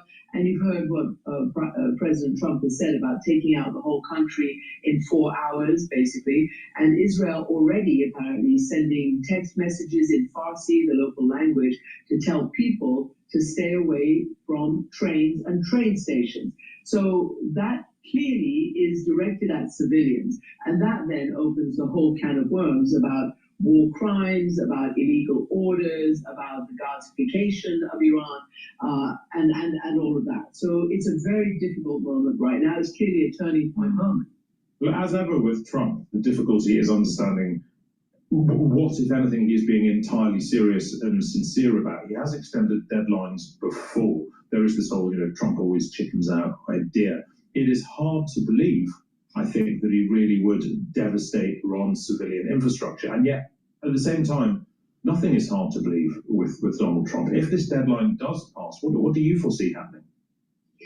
Well, if the worst happens, and when I say worst, I do believe that it would be the worst to attempt to just destroy, essentially what he's saying, an entire nation, because that goes so far beyond any military goals and so far beyond what the Iranian people have been hoping for. Of course, they want to be saved, liberated, all the words that Iran and Israel have been saying, and many from inside Iran as well. But the further this war goes and the more it targets their own infrastructure, whether it's schools, whether it's hospitals, whether it's electricity, power plants and the like, the more they get scared. If you read the accounts coming out of Iran over the last 24 hours and listen as much as they can when they reach, it's about packing survival kits, it's about trying to get generators, it's about taping up windows, it's about trying to flee if they can. But there's who knows where they're going to be able to get to. So I think that the expectation that this war was going to somehow liberate the people is wearing thin on an ever-increasing number of people there who see themselves as being attacked. And beyond that, it's hard to see how there's a military solution to this and what that military solution is. And you're right, President Trump has basically said one thing one day and one thing another day. I believe you can see for yourself that allies are incredibly, incredibly concerned. They don't like this. I would say even the Gulf allies are very, very concerned that if the US and Israel starts attacking all Iran's power plants, then Iran would retaliate. And that's what they do not want, a power plant, power generator war. So this is getting into a realm that nobody quite knows what the next action will be or what the reaction will be. Donald Trump was complaining again yesterday about the lack of support he's had from traditional allies. He said it's not just NATO, it's also South Korea, it's also Japan, it's also Australia. He seems to understand this only in terms of an insult to him. Are there others in Washington, even in the administration, who are genuinely concerned about the damage this is doing to American alliances around the world? It's a very good question, Hugo, and I don't know, because this is an administration that has, and I think you can see it, it has chosen as its most senior cabinet officials, its secretaries of defense, of state, of the DOJ, wherever you look. These have been chosen purely for a loyalist, some might say sycophantic reason, and not because they were exceptionally talented, exceptionally experienced, and exceptionally good. Wait, let's look back at Trump 1.0. All right? 45. Okay? What happened with his administration? He was surrounded by deep staters that were slow walking his policies and tried to prevent him, tried to Trump-proof the country. That's not what the American public wanted. That's not what our Constitution's all about, to have a bunch of technocrats deciding what should be done and what shouldn't be done. But she's promoting that. She's promoting, you know what? You got to surround Trump with a bunch of deep staters. You have to surround any president with a bunch of deep staters. So we have a technate, that we have a technocracy. We have individuals that are experts making the decisions, not our representatives. That's what she's promoting. Now, fast forward to 47. Trump 2.0. He wises up and says he doesn't want any deep staters. He wants loyalty. He wants to move forward and get the job done. But an ultra-liberal always knows better.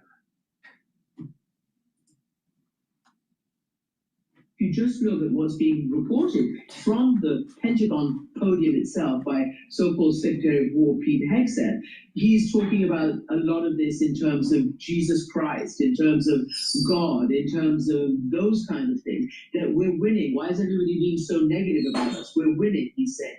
Also, we understand that Trump has been advised that if he goes against civilian infrastructure, that would not necessarily be a war crime. And guess who's one of the advisors? That would be Secretary Hegseth, who has a known experience of lobbying Trump in his first term to release 2 U.S. service members who were accused, convicted, and sentenced of war crimes in Afghanistan and Iraq. And sure enough, they were released. So Hegseth has only a glancing acquaintance with war crimes. But beyond the war crimes and legal issue is what happens if you actually destroy a nation? What is the blowback? What is the aftermath? Where does the unintended consequences, and not to mention what happens to a whole population who didn't actually sign up for this, no matter how much they want to see the end of their regime. And who initially you said you were fighting on behalf of as well. Look, finally, Christian, there are reports this morning that Iran's supreme leader, Mujtaba Khamenei, is unconscious after being wounded in the airstrike that killed his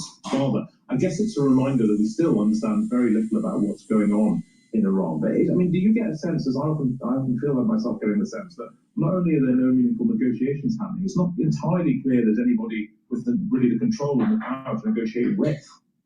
Well, look, you just put your finger on an incredibly important point right now. It's one thing for Israel to have the intelligence to target senior leaders, and we know it does. It's done it for years, and it's done it in Iran for years, and certainly at the outbreak of this particular war, it cleared out the whole top level of Iranian policymakers. However, and I don't know whether Mujtaba is conscious or not. We were told that he was very, very gravely injured, and you haven't seen him. So that you can draw whatever conclusion. But in terms of others who might have been, you remember at the beginning, Trump kept saying, well, we have to worry about the international community because we're going to blow up Iran and it's going to be war crimes and all this crap. And how is the international community going to deal with a destroyed country? Learn history, bitch. We did it in Japan. We did it to Germany. In World War II, there's a reconstruction. They eventually get their shit together and be part of the international community. Hello? This isn't our first rodeo.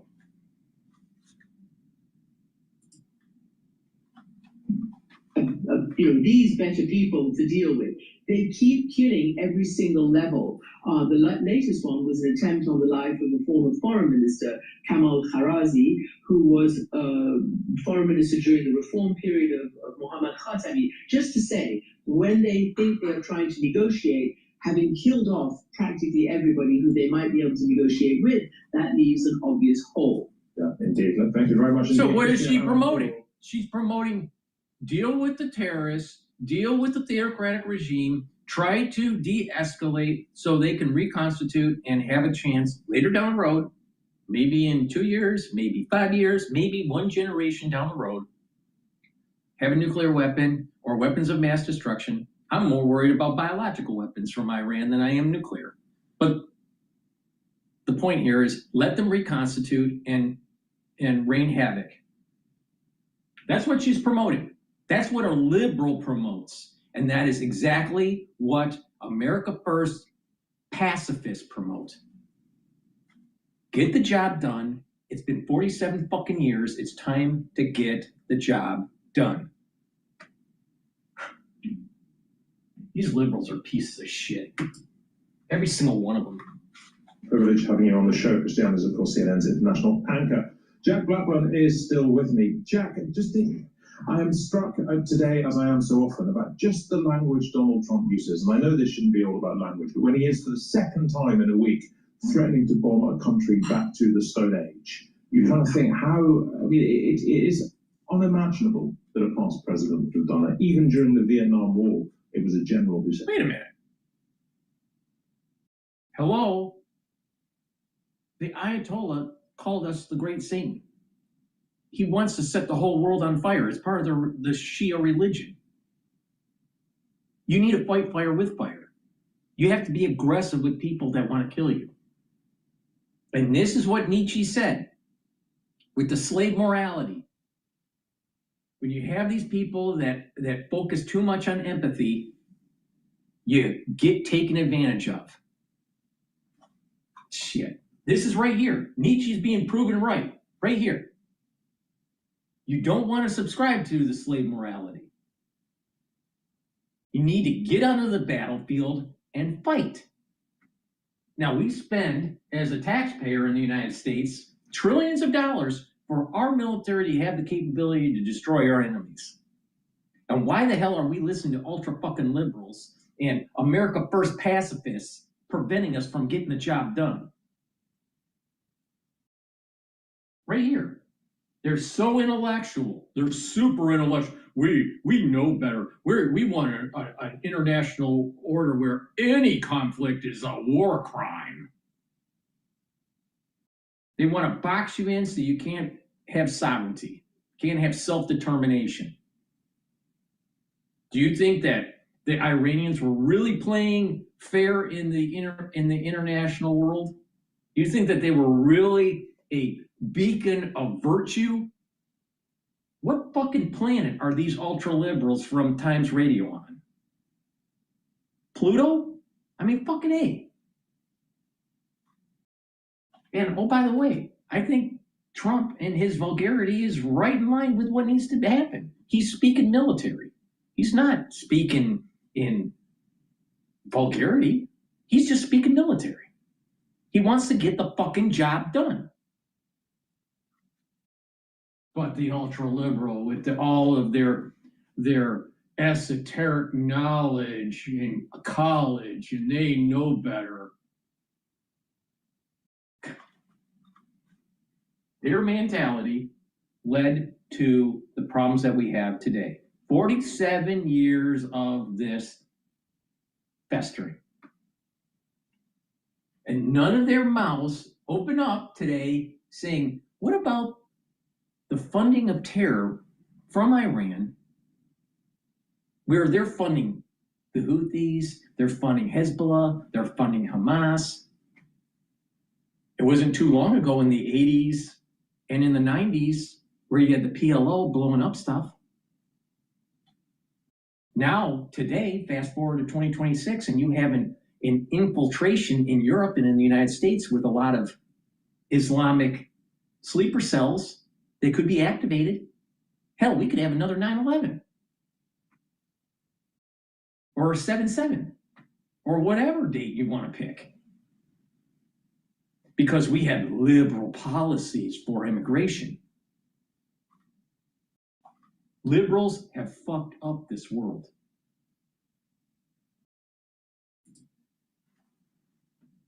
And spend the rest of his life sort of retreating from it. It's just astonishing. Yeah, they're so intelligent. So deeply bizarre. Yeah, so deeply bizarre. We have sort of got used to it, and it's quite important to How not get- bizarre is it for a president to say, "Time's up, I'm going to kick your ass"? That's so bizarre. We view George Washington, as a beacon of virtue. But if you actually read the biographies of George Washington, he cursed more than a sailor does. But it's so bizarre. See what I mean? Overeducated dipshits. So smart that they're stupid.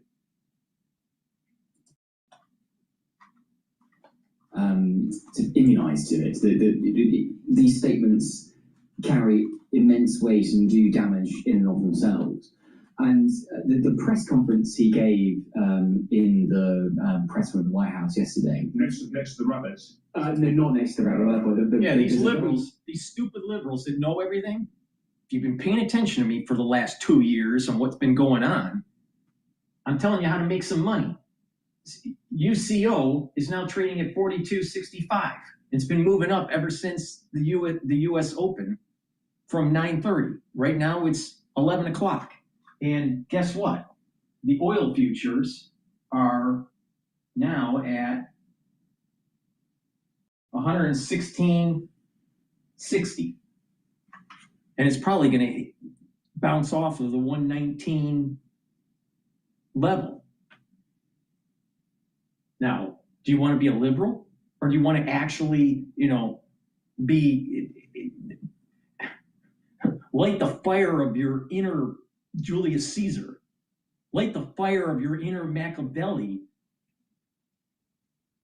Stop being a fucking liberal. Shit. Take charge.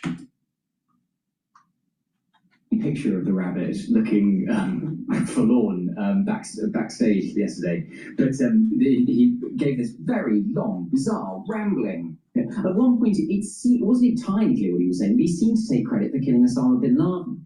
And I don't know how anybody in the inner apparatus of the American state can be looking at this and thinking, this is the way to run things. No matter what you think of policy direction, this is a bizarre way to conduct yourselves. He is the perfect guy to get the job done. And we've had so many presidents, including Trump 1.0, that were too afraid to get the job done. Now it's time. Now it's time. You know what? Don't be surprised. Don't be surprised that America wins. Don't be surprised that postmodernism dies, which it needs to. Please go to my store, the-studio-reykjavik.com. Get the peppermint structural nano silver soap. And you can also get it in lemongrass. These are the 2 soaps that I have in stock right now. Get a few bars for your household. They're very high quality. They'll help to improve your skin and also to neutralize, because it has the structural nanosilver. That's super important, especially during the cold season. All right. What I want to do is listen to CNBC talking about this. Iran cuts off direct diplomacy with U.S. This is per the Wall Street Journal. An official who is close to those talks told our colleagues at MS Now that there is no hope anything will be confirmed today following U.S.-Israeli attacks on Iran and Iranian attacks inside Gulf states. It's looking very unlikely, but Pakistan continues to try to push for peace and stability in the region. All of which, guys, leaves it deeply unclear whether a deal remains possible at this point. And it comes, as we know, of at least some increase in escalation overnight. The White House And if we hit, oil is going to go up. All right? Oil is going to go up, but you got to be very careful.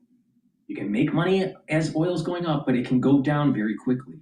So you have to use some risk management, get in, make the money, get out. All right? But I'm telling you how to benefit from the news. Because guess what? Don't you think the war profiteers are doing the same fucking thing? Don't you think that people that actually get ahead in this world, takes a look at surveying the whole landscape and figures out how you can benefit from it, instead of like going, oh, Trump is a war criminal. What? Don't be stupid. God. Been told that Vance is just one U.S. official that's leading those negotiations, along with Steve Witkoff, Jared Kushner as well, but he is at least close to the region, sort of on standby.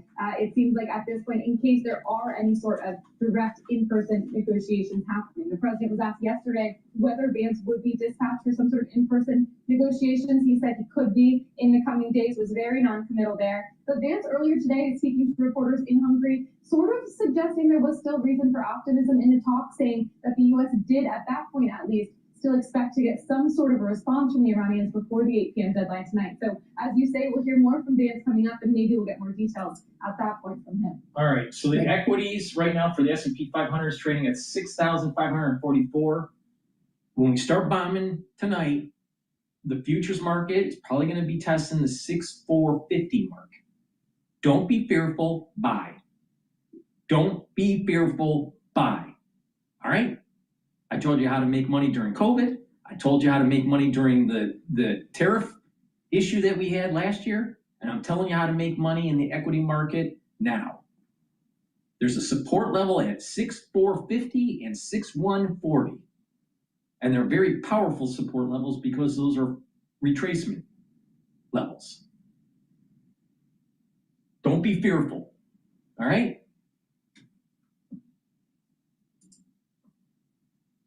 As the percentage of respondents expecting a worse financial situation gets to its highest level since April of last year. I guess the question will be whether we consider this getting untethered or not, at least on the 1 year. Well, it's not surprising that you would see it in consumer expectations like surveys, right? That's people see the gas price, right? They feel it. They see every tick of that price go higher when they fill up their tanks. So it's not surprising that we've seen it in consumer confidence numbers, higher expectations of inflation, in the services number of ISM yesterday, where prices paid, which is basically a business survey, rises, and here surveys as well. And we know that the Fed pays attention to these surveys. You don't see it as much in the market-based inflation expectations measures, like the five-year forward, that sort of thing, outside of just the very near term. So it will continue to be a debate at the Fed of how entrenched these expectations are. Now oil futures are at 117.25 and UCO is trading at 42.75. Would have made money if you've been paying attention to me for the last 2.5 hours.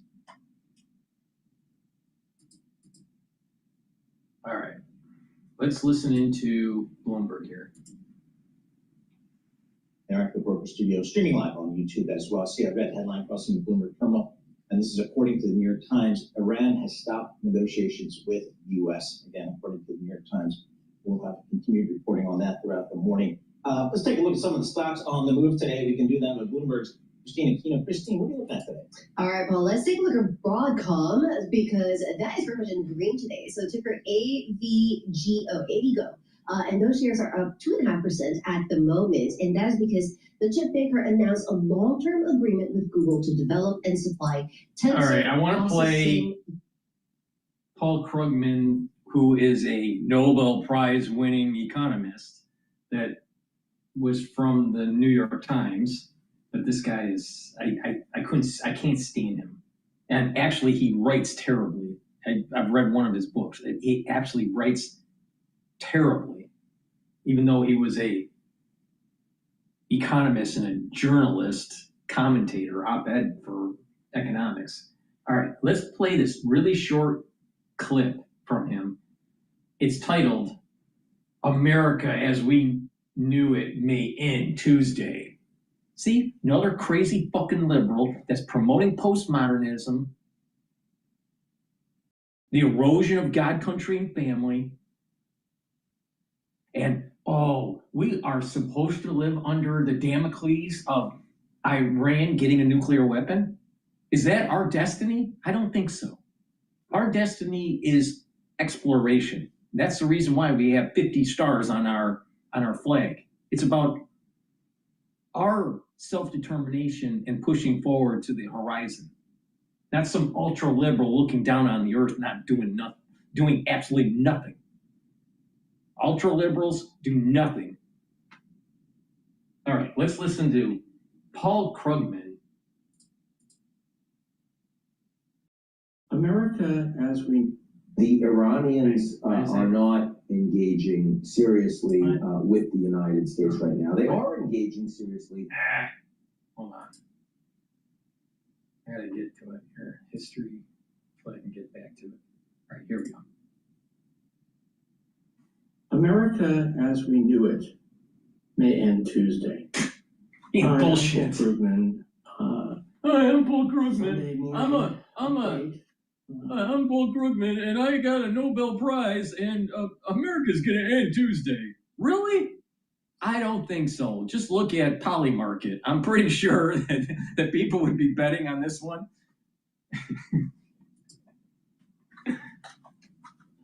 Yesterday, I talked about how awful Trump's message about glory to God and all of that was, but it's looking much, much worse today. I'll get into. You can't say glory to God because that's promoting God, country, and family. No, in a postmodern world, you gotta be anything goes relativism. The erosion of spirituality. Yeah, that's what a liberal does. That's what a liberal is. This guy it is impossible to understand why he got a Nobel Prize. Just think about, I find myself, let me do a Heather Cox Richardson here and talk about history for a second. Think about what Abraham Lincoln, president who was actually winning his war, said in his second inaugural. And probably all heard the magnificent. The Civil War was extremely stressful for Lincoln. And many a time throughout the 4 years that the war was conducted, the Union was either slightly winning or slightly losing. It wasn't a foregone conclusion that Lincoln was going to win the war, and he had to get rid of so many generals because they weren't doing the job. Until he finally found Sherman and Grant. And what did Sherman do? He burned down Atlanta to force the capitulation of the South. War is hell, but you have to win. So let's listen to the Nobel Prize winning dipshit telling us on what happened during the Civil War. Shit. I have an ancestor that fought in the Civil War. He was at Appomattox. He saw General Lee surrender. Let's listen to the great guy of economics. This guy's a dipshit.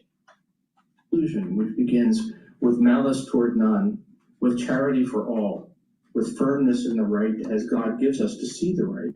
Let us strive on to finish the work we are in. Determination, humility, decency. Now he also gave the go-ahead for Sherman to burn down Atlanta. Don't forget that. Trump's Truth Social post from this morning. This guy's a dipshit. Tuesday will be Power Plant Day and Bridge Day, all wrapped up in one in Iran. There will be nothing like it. Open the fucking straight, you crazy bastards, or you'll be living in hell. Just watch. Praise be to Allah. And so Trump is getting his inner Sherman. He's channeling his inner Sherman. Gerald Sherman. He got the job done.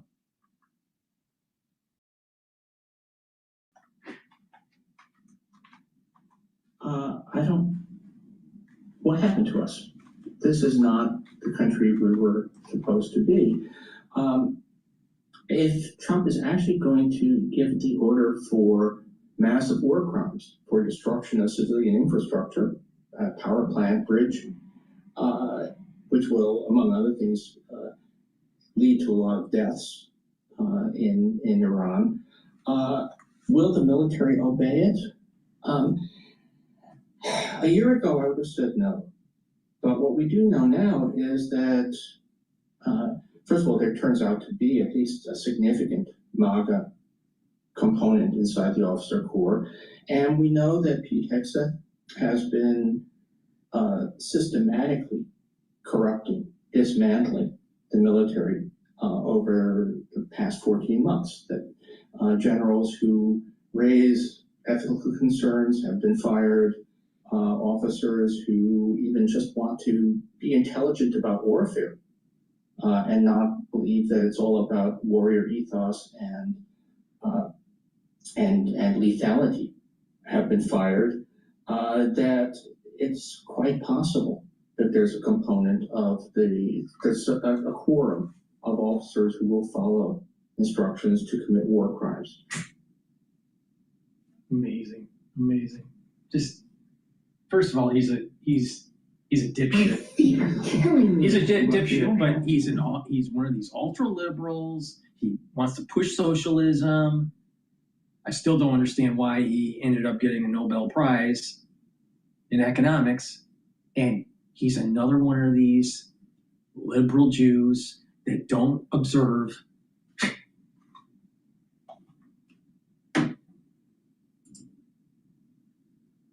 Alrighty. Let's listen in to Fox News here. Senior U.S. official with me in a conversation earlier today said the following: "We are absolutely in touch with Iran, absolutely. The talks have been positive. If we get lucky, we will have something by the end of the day, suggesting 8 o'clock later tonight." So on the clock, wherever you are in the time zone right now, that's 11 hours from now. I think it's important for two things, Dana. When you look at what the vice president said in Hungary last hour, he talked about the military objectives of Iran are being completed now, which I think might surprise a lot of people, but still feels confident that it can get a response by 8 o'clock tonight.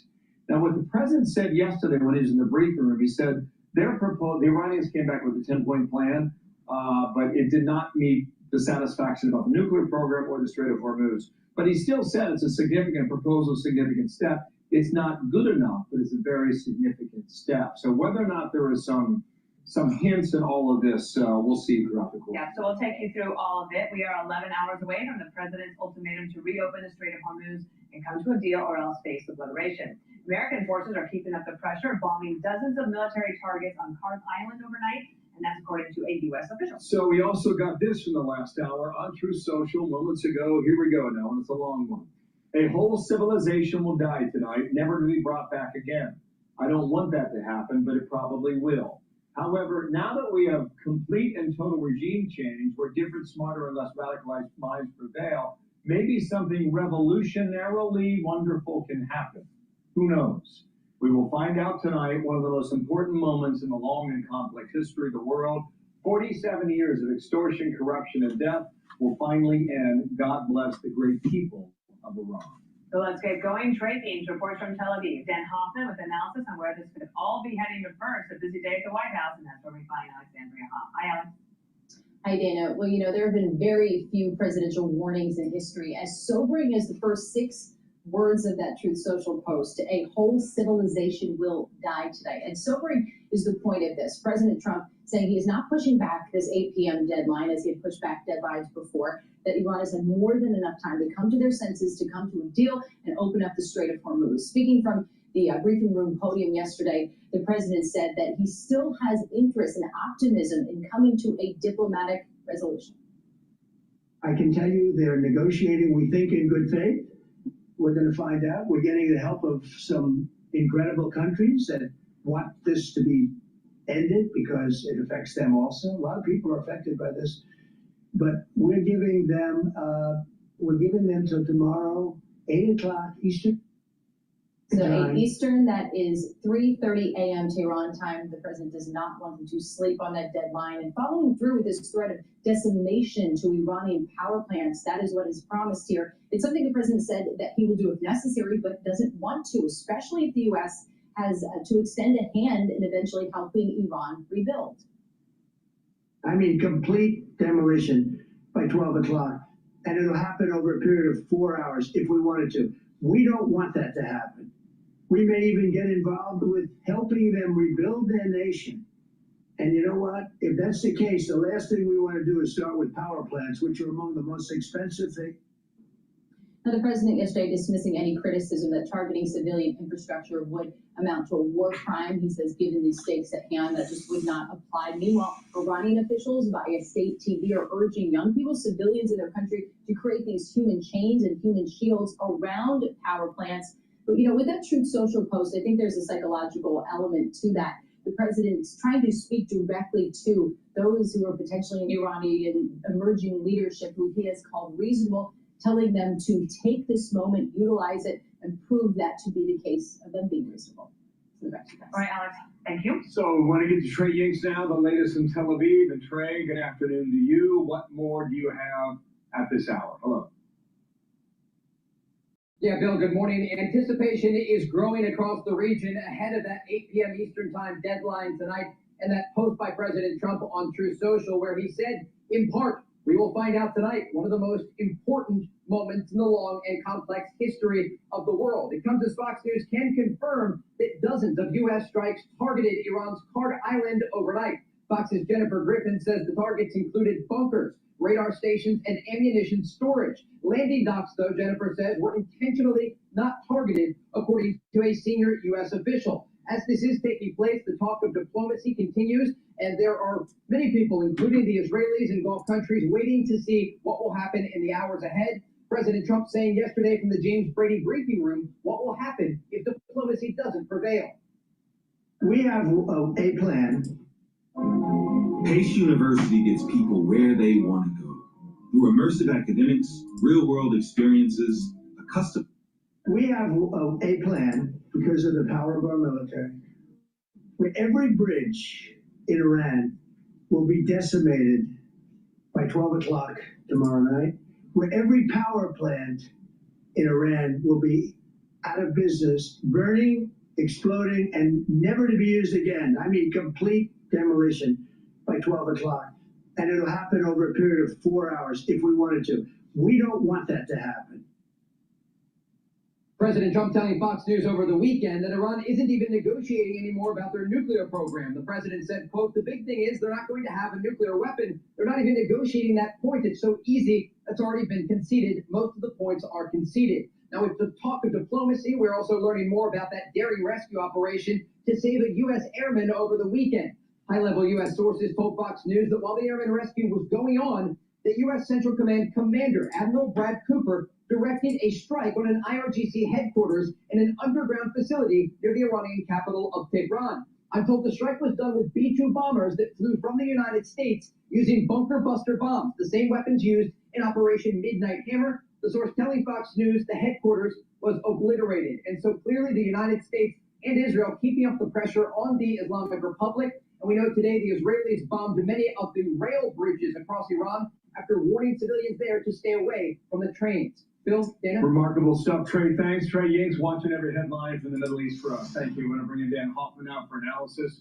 Former CIA Chief of Station, Fox News contributor. Dan, on the deadline, go ahead and size it up. What's the pro? What's the con? How do you see it? Well, I think there's three ways this could play out, Bill. One is that we do nothing. I certainly don't see that happening. The second option is that we either have a deal or significant progress towards a deal. And the third option is that we don't get any of that progress and the president decides to start launching these strikes.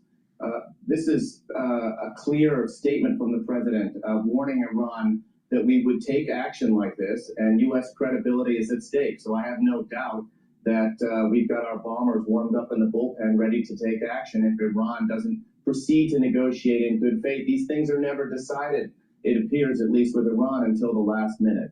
Well, and who knows how they're even talking amongst each other and who's in charge at this point. Can you speak to the Karg Island strikes, the military strikes on that? What psychologically does that do to the Iranians who are trying to make a decision today? I think those strikes were designed to push Iran in the right direction and let them know that we're serious about launching strikes tonight. If Iran doesn't meet the 8 p.m. deadline, we have the capability and we have clearly the willpower to launch serious strikes on Iran. And I think that's what was behind some of these strikes. It's worth noting that Israel has been striking Iran's critical infrastructure, petrochemical industry, and their steel industry as well, all along, as well as key leadership targets, as you noted. Dan, it's hard for me to see what's on the other side of this deadline if the attacks of obliteration are carried out on behalf of the Israelis and the American military. We'll put that on the back burner for now and see whether or not that happens. I thought what the president said yesterday was something that was new information, that a man-pad brought down that F-15E Eagle. And the reason that's important, that's a shoulder-fired rocket-propelled grenade, essentially. It's a heat seeker, and it goes after the engine of a plane. Now, you well know that the CIA developed the Stinger for the Afghan rebels to bring down Soviet helicopters through an 8-year war in Afghanistan and turn the tide against the Soviet Union. I believe this is the first time we've been given an indication that the Iranians have this capacity. What does that mean for our Air Force flying in that theater? Yeah, so listen, I think yesterday's press conference where we saw Director of CIA John Ratcliffe standing beside President Trump was really a window into the extraordinary cooperation we see from the intelligence community, informing the president and other key policymakers so they can make the best decisions. And of course, we saw that with the rescue of our airmen, and then post facto on that strike against the F-15, where did that man-pad come from? The extent to which China or Russia is not just providing Iran with financial assistance, but arming them as well, and giving them the intelligence Iran needs to strike our military assets. These are all things that the intelligence community, I think, is very much focused on. In fact, Ratcliffe spoke about the Iranians and how they felt after we rescued our airmen. This was yesterday at the White House. Reason, in addition to the human and technical assets deployed by the president to find our airmen, CIA executed a deception campaign to confuse the Iranians who were desperately hunting for our airmen. Our intelligence reflects that the Iranians were embarrassed and ultimately humiliated by the success of this audacious rescue mission. So, Dan, as you prepare to go through the day, what will you be looking to? What would be a tell for you about whether this deadline is going to be met or not? I think there's just a lot happening behind the scenes, Dana, and I wouldn't be surprised if even the CIA is reaching out clandestinely to their contacts inside Iran and in the region. We honestly may not see much. We might see more military strikes from the United States or from Israel today, of course, and maybe more on Karg Island, designed to demonstrate to Iran that we're serious about this deadline. But we may not see much definitive evidence of where we're headed until close to 8 p.m. All right, right now, a little bit before 5 o'clock in the afternoon there in Tehran. The sun sets locally at 6:30. We'll watch it. All right, we're going to listen to Cash Jordan. We're going to listen to Cash Jordan about New York City. But before we do, please go to my store, the-studio-reykjavik.com, and get the heirloom barley. This will help to detoxify your body, bring down inflammation, and soak up free radicals through superoxide dismutase. This will help you to recover after a workout. This will help to boost up your immune system and your endocrine system, help with you if you have inflammation at the joint level. It'll also help with your cardiovascular health and brain function. Bringing down inflammation at the brain level will help to protect your neurons. This is a very important supplement to take. It's a month's supply to help all these different organ systems. And therefore, you're going to slow down the aging process. You can stack this with Boomer Boost to help to control the A1C levels. You can also stack it with the other supplements that I have, such as C60 and the turmeric, ashwagandha, and lignans, the Max 35, the omega-3, depending on what you want to target. So please go to my store, the-studio-reykjavik.com, and get the heirloom barley. Also, because we are in the allergy season now, you need to get the structural nanosilver lozenges and drops. You can get it in Manuka honey. You can also get it in orange splash. And for the lozenges, or for the drops, you can get it in blueberry, cherry flavor, and also honey and lemon. This will help to neutralize and protect your oral pharynx and maintain the health of your epithelial cells. That's super important. So if you want to help to boost up your immune system and help to neutralize during the cold season and the allergy season, make sure you get the structural nanosilver drops and lozenges. The other lozenges out there that are not structural nanosilver are not as good. Structural nanosilver neutralizes. Super important here. So please go to my store, the-studio-reykjavik.com, and get the lozenges and the drops. All right, Cash Jordan. Part of the country is going to go completely Marxist communist. That's why the New York Stock Exchange is moving to Dallas, Texas. Everything in the financial world, which I consult to, we're moving everything down to Texas and Florida. We're done with New York. So, you heard it right there. New York City is losing the people who've had enough of the new mayor's plans to totally transform this place. While he taxes them and anyone who earns a paycheck or owns a home to pay for that transformation. But while socialist proponents say it's only month 4 of the Mamdani administration and we've got to give them time to get going to see how well socialism works, those fleeing this revolution will be long gone by the time that happens. A warning shot from New York City's new socialist mayor. Multiple credit agencies, including Fitch and Moody's, all sounding the alarm on Mamdani's $127 billion budget. Raise the taxes on the wealthy.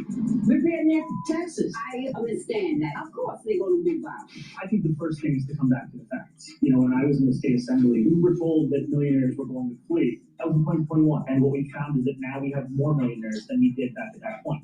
Even if they tax the rich, it will basically force people that have many means to move out of New York. And if they move out of New York, then in essence, we will lose their property taxes, we will lose their income taxes, we will lose their sales tax. They will leave and close their businesses. They will move their businesses out of state. Thousands of people will lose their jobs.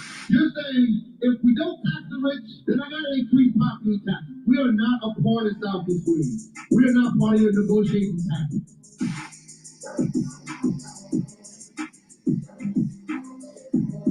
So if you're gonna tax the rich and you're serious about it, you better do it now while they're still around. And what nobody's talking about is the reason New York is going full speed into left field on communism is because nobody running this place thinks the rich are going anywhere. Even though wealth has been packing its bags and getting on buses to Florida and Texas for years, due to a deteriorating quality of life here in New York that extends all the way from our dystopian worst in the nation subway system to crime sprees taking over public shopping centers in the middle of the afternoon. But strap yourself in because the people running New York are of the mindset that the more taxes we have, the more good we can do for the greatest number of people. Besides, if you're a property owner or if you've accumulated anything of note, that's not fair. But business leaders are sounding the alarm with insiders revealing firms are quietly doing everything they can to redistribute their operations elsewhere. And even the governor of New York's figured this out, hitting the panic button and telling people the state has to be competitive if it doesn't want people to leave before the communist poverty machine succeeds in punishing wealth and achievement wherever it finds it. But that brings us to the real reason this is happening. You don't just have politicians in New York who believe in taking people's money and doing something else with it. No, you've got a voter base here that believes other people's money is their path to success. They think it's their best option. And as horrified as most of America is that an avowed socialist is now running the capital of capitalism, you can't blame Mr. Mamdani for running on the platform he promised everyone and being true to his word. Instead, you've got to gotta recognize the fundamental problem that begins once a critical mass of people realize they can vote for your money to wind up in their pocket. The only problem is, whose pocket exactly is that money gonna come from if everyone leaves? What's gonna happen is this part of the country is gonna go completely Marxist communist. That's why the New York Stock Exchange is moving to Dallas, Texas right now. Everything in the financial world, which I consult to, we're moving everything down to Texas and Florida. We're done with New York. So here we have someone in finance who's telling us that there is a migration taking place from cities like New York to places like Texas and Florida. And even though this is happening, and even though the stock exchange really is leaving, the socialists running New York don't believe this. They think it's all fake news. And wait till you hear what they think the secret to prosperity is. I think the first thing is to come back to the facts. You know, when I was in the state assembly, we were advocating to raise personal income taxes and corporate taxes at the time to meet the needs of working class New Yorkers who were told that millionaires were going to flee. Mayor Mondani, the mayor of New York, is Napoleon the pig from Animal Farm. Literally. He's a communist. 2021. We raised about $4 billion in additional revenue that year. And what we found is that now we have more millionaires than we did back at that point. So there you have it. The mayor thinks taxing millionaires is a non-issue. In fact, if you look at this statement, what he's actually saying is the more you tax millionaires, the more of them you create. So if you want to create prosperity, just jack up the taxes. That's how you do it. And if someone's successful, the harder you punish them, the more successful people you're going to have. That's right, forget what you learned in economics, because these ideas all disregard the fact that New York has more millionaires today in spite of how rough it is on them. Remember, the stock market creates millionaires, gives people the wealth to buy homes in middle-class areas of the city. Plus, there have been many economic innovations like artificial intelligence and businesses that create jobs and pay people lots of money, do it in spite of the government's attempts to stop that from happening. And although the mayor's right, there was no mass exodus back in 2021, New York City also wasn't run by someone who promised socialism. Do you ever get the feeling that your digital life isn't really yours? That your emails, photos, files are being scanned, analyzed, or just living on someone else's server? What? On hedge funds, they're in Palm Beach. So when businesses relocate and they stop hiring, the future people that you're going to punish in order to get their money, they're never going to be here because they weren't here. And that reveals the big problem with socialism. You can set it up and you can start stealing from people today. Oh, yes, you can rob those middle-class homeowners with higher property taxes. And yes, they And won't this be is able to leave. exactly what Bitchute was complaining about with the slavery morality. This is exactly what Plato was saying, where if you have a true democracy, not a constitutional republic, but it's just the will of the people, you will eventually move towards socialism. See, people don't realize that the Enlightenment, which is the bedrock of our constitutional republic, is about property rights. Life, liberty, and property. That's the Enlightenment under John Locke. And guess what? Mayor Mondani is not in line with the Enlightenment. He's more in line with the caliphate, actually, and communism. He's aligned with Marxism. And Marxism was about atheism. So that means that Mondani wants to destroy God, country, and family. And what's crazy is there were so many liberals, young and older, that voted for this schmuck.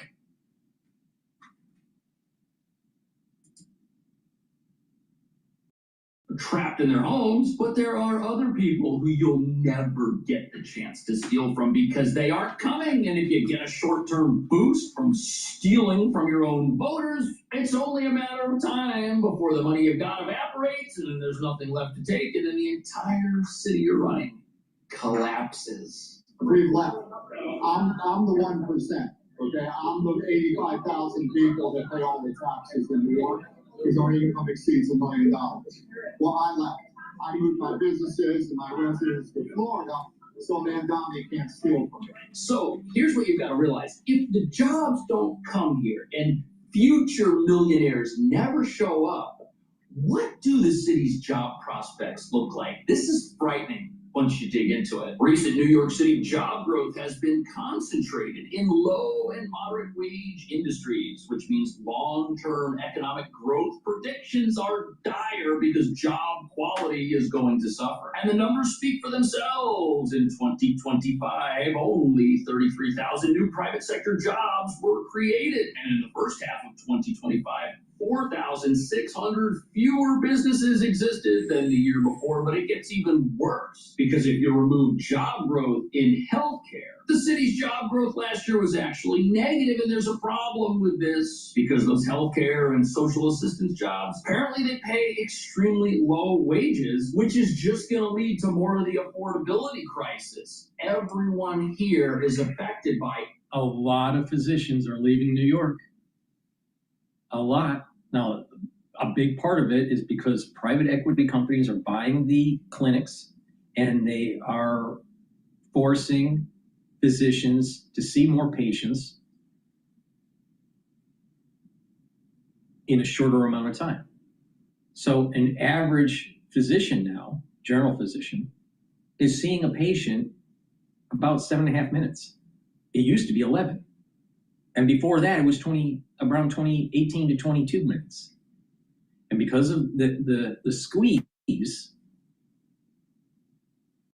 the physicians are really hourly wage earners, then they're leaving the city. So individuals that may have had a doctor for 5-6 years, they have to switch doctors because the doctor left.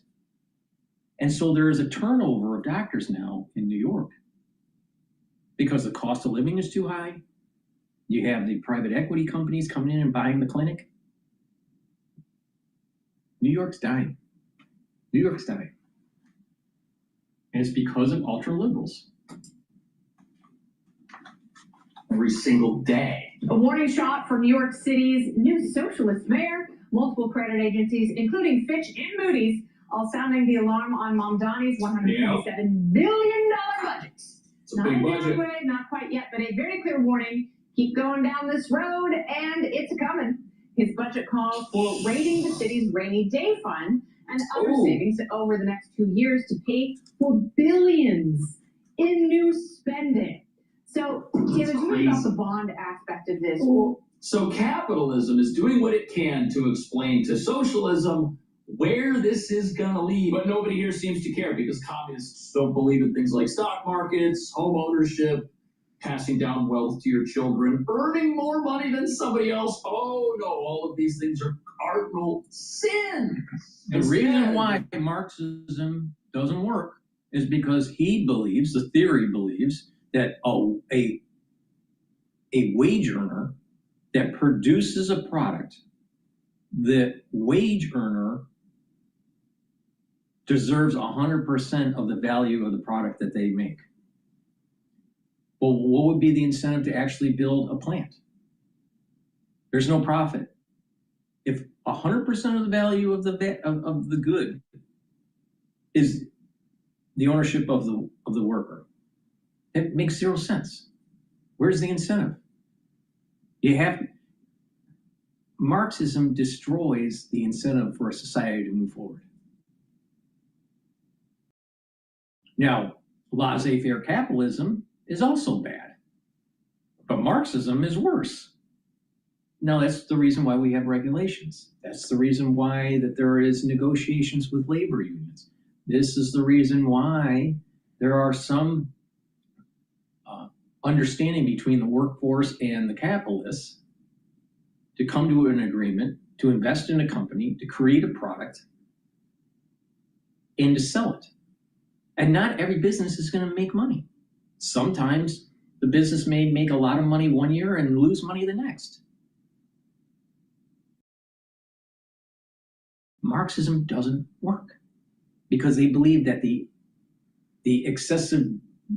excess value of a product, once the worker makes it, is the ownership of the worker and the society. It's not even the ownership of the worker, it's the ownership of the society. Meanwhile, the gurus in communism, with their planned economy, are sitting high on the hog. They're living high on the hog, having filet mignon, while everyone else is in a breadline. Does that seem fair? What brings people out of poverty? Education and entrepreneurship. Does that sound like Marxism? No.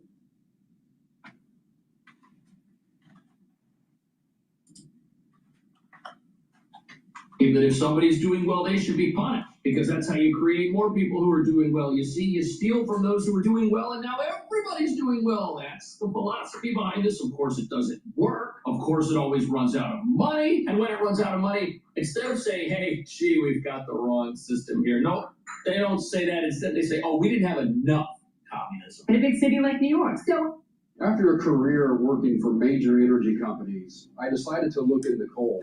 And I realized there was a better way that we've been overlooking for 100 years.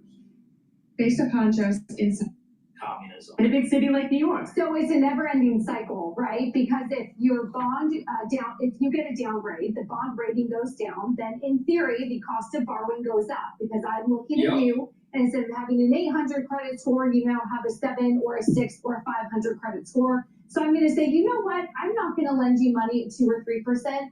I'll lend you money, but you have to pay me 4 or 5 or 6% interest. Because I'm not confident that you're going to pay me back in full. Effectively, that's sort of what's happening here, is they're thinking about doing a downgrade. And this is now the third in 10 days. I mean, this is shocking. So here's the thing. If this happens, it's going to add hundreds of millions of dollars a year to the city's budget, which is already bloated and which it already can't afford in interest payments on the money it has to borrow to fund itself. And when that happens, what are the communists going to say? They're going to say, well, we should have raised taxes more. Then we wouldn't have had to borrow so much because we could steal it instead. You know that she's on board with what he's doing, but she also knows if she's too on board with it, she won't get reelected. And I think this is the first sign we're getting that Mamdani knows what he's doing is not going to work either. Right. I mean, this is the simplest thing to convey even to a kindergartner. Take a bucket of water, fill it up with water, and then start drilling holes in the bottom of it. And see if you keep drilling more holes, you can pour more water and keep it. What happens, right? It just, the tax base erodes. You have the top 1% in New York paying over half the taxes here. You cannot move in this direction. Yeah. You've seen it happen before. Maryland, California is now accelerating the exodus of wealth. Washington. New York is going to be the same thing if these two don't get on the same page about not taxing and soaking the rich. Dagan, what do you think? Was it a scheduling snap? So look, if you're going to do this, if you're going to drill holes in the bucket, so to speak, you're going to lose every single thing that you need to pay for all the stuff that you want. And even if New York has more millionaires today than it may have had yesterday, tomorrow's a completely different story once you go full communist. How does job growth concentrating in care work, which is the new only growing sector that we have for jobs, affect New York City's finance? If these jobs aren't very good, it means right here, less income for residents means less revenue from income taxes collected from the city's residents, as well as less disposable income, which is spent on businesses, which means less tax revenue. So if we're going to trade jobs of one type for jobs of another type, and we're going to lose all the money that comes with those jobs, well, there's going to be an affordability nightmare, but it gets even worse. Not only are the industries where job growth... Before we find out how it gets worse, please help support capitalism by going to my store, the-studio-reykjavik.com. And if you get the supplements that I'm telling you to get and use daily, you're going to actually slow down the aging process and be healthy. So you don't need standard health care. Lignans. It'll soak up free radicals and bring down inflammation. Help with your immune system and your endocrine system. Help with your cardiovascular system and brain function. Get the lignans. You want to bring down inflammation. It's super important as a major vector to slow down the aging process. Another great way to slow down the aging process is to control your blood glucose levels and your cortisol levels. Ashwagandha root will do that. Ashwagandha root will help to lower the cortisol levels. Also, ashwagandha root will allow you to control your blood glucose levels. When that happens, you're going to bring down less inflammation at the vascular level. You're going to deposit less plaque, and you're going to get better blood flow. And by bringing down cortisol levels that are chronically elevated, you're allowing your body to heal your organ systems, and your immune system will go up. Stack these together for max benefit, and you do this regularly, you're going to slow down the aging process. And all these different organ systems are going to be performing better. Immune system, cardiovascular system, brain function. Please go to my store, the-studio-reykjavik.com, get the lignans, and get the ashwagandha root. It's the-studio-reykjavik.com. Capitalism. New York is concentrated, the ones providing fewer benefits. A large portion of those jobs also provide an income below the poverty line, which means everybody who comes here and gets a job, even if we have job growth, because these are not jobs that allow people to afford life here, these are individuals that are going to need assistance. So job growth numbers in New York are still going to be a bad thing for the city because they aren't the types of jobs that used to grow here. Jobs, accounting, finance, tech sectors, those jobs are shipping out. These are the new jobs shipping in. And if everybody who comes here and gets a job still needs government assistance to pay their rent, to buy their food, they're going to need the free grocery stores, we're going to need to expand housing vouchers. It's going to create a sort of doom loop that the city can never get out of while it continues to hammer the people who can't flee fast enough. Including cities. And for a city to compete, of course, it's quality of life, it's your subways, it's your hospitals, but it's also individual taxes, estate taxes, corporate taxes, and it drives people out. So all you have to do is look at California, New York versus Florida, and there's a huge exodus taking place. It's not good for the city, and people just make a mistake of just taxing people, but that's the outcome. And very often people think they're being moral by doing that, but they're not. What they're doing is they're hurting your own city, and unfortunately, people vote with their feet, and so. What do people say when you say to people like Bernie Sanders, who says it every day, 20 times a day, billionaires and millionaires don't pay their fair share? I don't know what he means by fair share.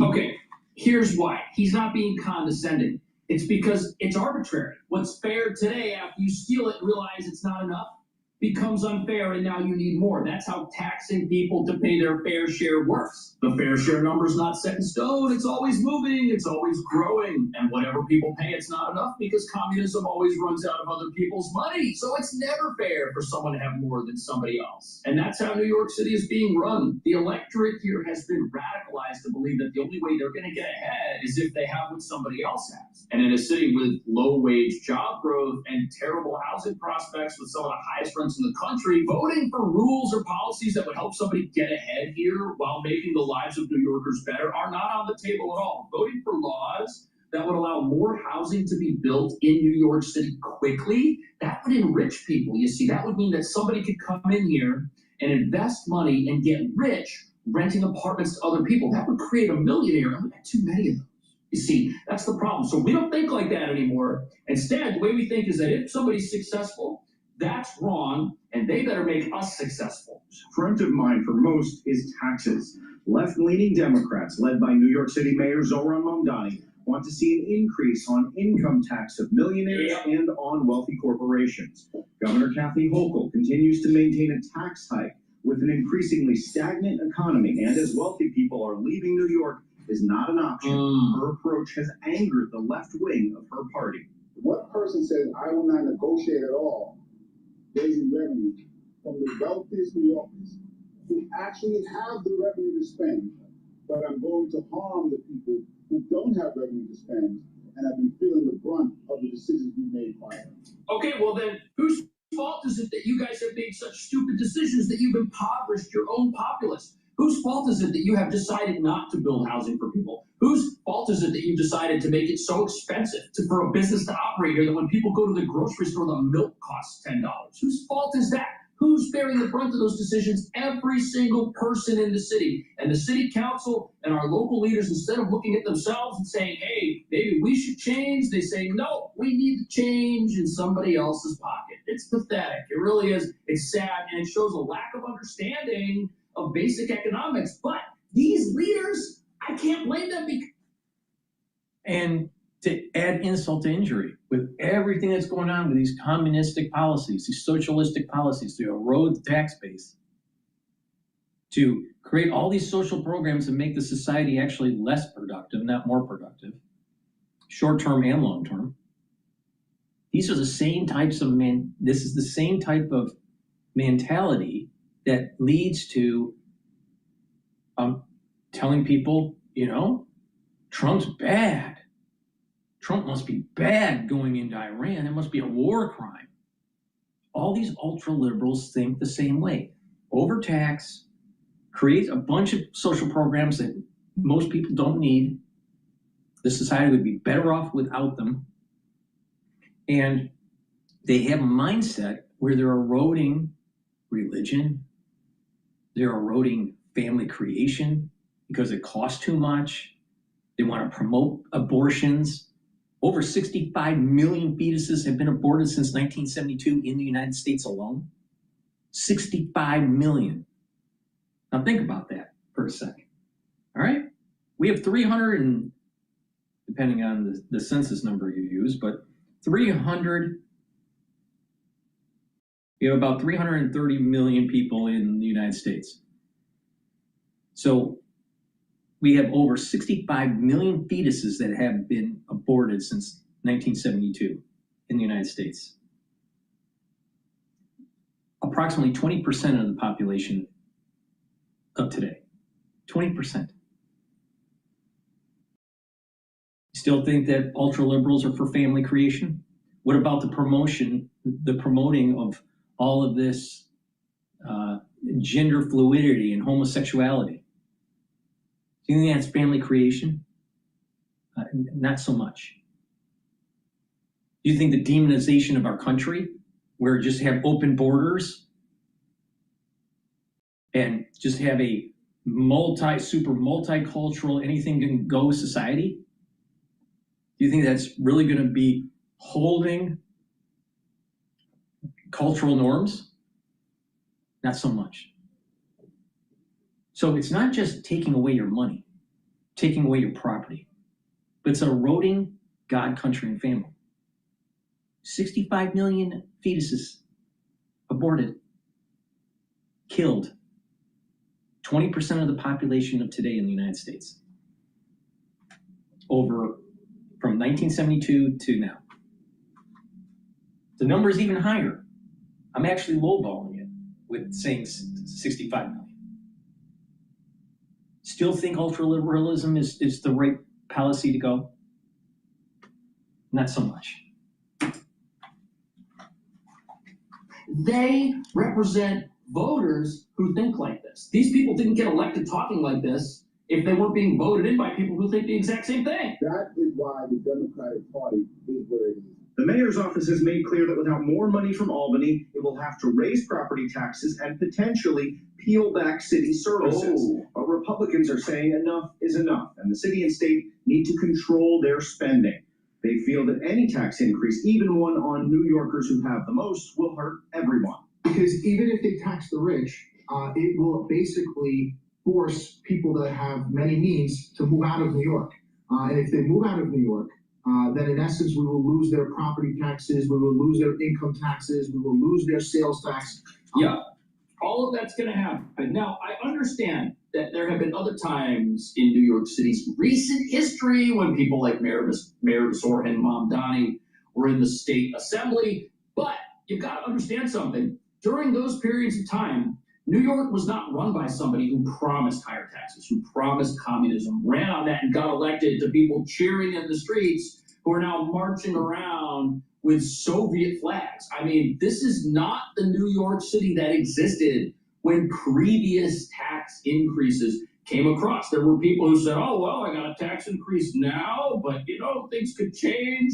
Politics, the pendulum swings both ways. But here's the problem.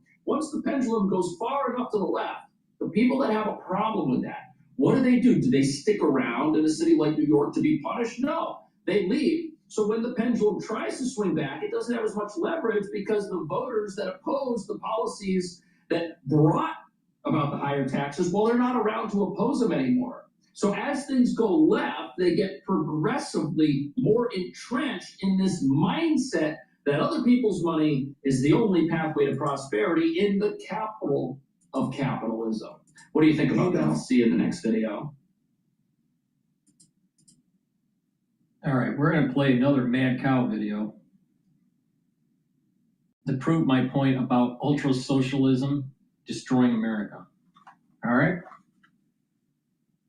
But before we do, let me just plug the probiotics that I have. You can get the probiotic either in a powder form or a veggie cap form. By taking either one every day, you're going to improve your gut biome, allow for your nutrients to be absorbed properly, reduce leaky gut syndrome, reduce the chances of having allergies. Also, by reducing leaky gut syndrome, you're reducing having inflammation at the brain level. All right, because there's a communication between your gut and your brain through the blood-brain barrier. If your vascular system is disturbed and inflamed, it can leak into the brain. So having a good gut biome is really important, even for brain health. You'll also be able to sleep better. Your skin will improve, and you'll have better metabolism. So please go to my store and get the powdered version of the probiotic or the veggie cap version of the probiotic. But take it every day, drink it with filtered water, super important. Good gut health is a foundation for slowing down the aging process and improving your health. All right, now this is Mad Cow, all right, from MS Now. Now, Mad Cow, what is she? She's a lesbian. She's an ultra-liberal. She's a socialist. She hates Trump. So let me think about this. Do you think that she's for family creation? No. She's for abortion. She's for killing fetuses. Is she for God? Not so much. And what about country? Do you think that she really cares about the country? I don't think so. Doesn't seem like it. So you still think that ultra-liberals are good for this country? You think ultra-liberals actually make the country more productive? She sits on her ass telling the American public on how to run their life, just like a good communist.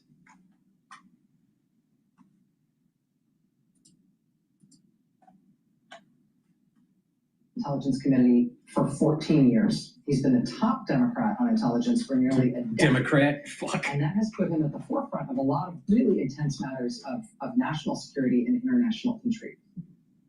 And that is why it is striking to see somebody like Senator Mark Warner now come out in the middle of this war and send a flag up a very different pole. This is the warning that Senator Warner has just hoisted. Trump is trying to override our voting system. Trump is trying to override the voting system. But yeah, you know, that jump diffusion in 2020 with the Dominion voting machines, that wasn't nefarious. No, not at all. Statistically, it's impossible for that to happen, but the Democrats say that everything was kosher. Oh, by the way, the jump diffusion also happened in Venezuela with voting machines. Amazing how that works. Fuck. Longer the most pressing danger to our elections, it's increasingly evident that the greatest threat now comes from inside our own government. For months, President Trump has made his intentions clear. He's called for the federal government to take over elections, impose national rules, and override state authority. Now we're beginning to see how he may plan to do this. Allies of Trump's, working in coordination with people close to the White House, have circulated a draft executive order that would declare a national emergency based on false claims of foreign interference in the 2020 election. That declaration would be used to unlock sweeping presidential powers over how Americans vote. The proposal would allow the federal government to bar widely used voting methods, including mail, It would force Americans to re-register to vote on short notice. It would require proof of citizenship. It would insert federal agencies into the voter verification process in novel ways. It would attempt to override the constitutional role of states in administering elections. Senator Warner says, quote, "There is no legitimate basis for such an emergency." That is not the point. The point is that the Trump administration could manufacture an impression of an emergency, creating a pretext for intervention. Joining us now is Senator Mark Warner, the top Democrat on the Senate Intelligence Committee. Senator, I'm really pleased to have you with us tonight. Thank you very much for making the time. Thank you, Rachel. I'm struck by, as I said, you sort of hoisting this warning right now in the middle of so many overlapping crises that we are having, including the multiple crises surrounding this war in Iran. What is the sense of urgency that you have? Trump is going to just take over the whole world, and we got to have no kings protest because he runs roughshod. He's a dictator.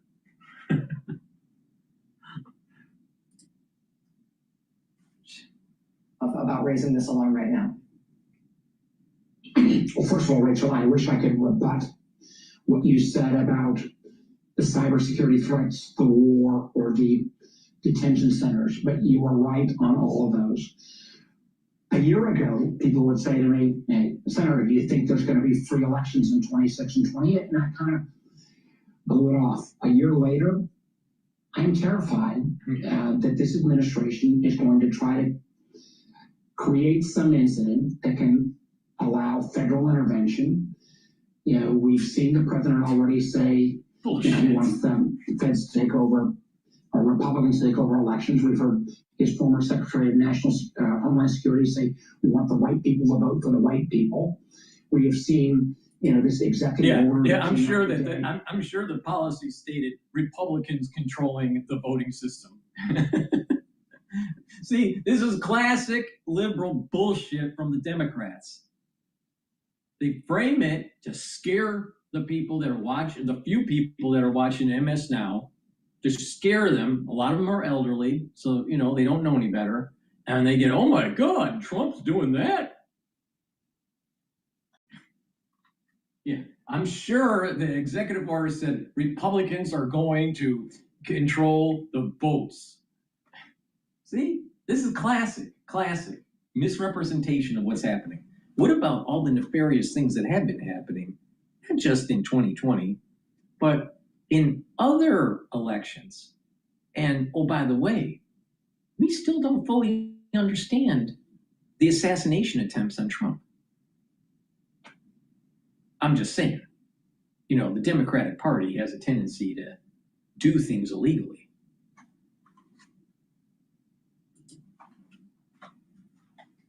Out this morning saying he wanted all the states to turn over their voter files to his DHS secret formula that would screen who could be an appropriate voter. Totally absurd. But I am terrified because these policies are so unpopular that this crowd may try to do anything, including intervening in our election with federal forces, troops at the ballot, or disinformation that could actually be catastrophic. Because if we get off the notion of a free and fair election, I don't know how we ever return to that.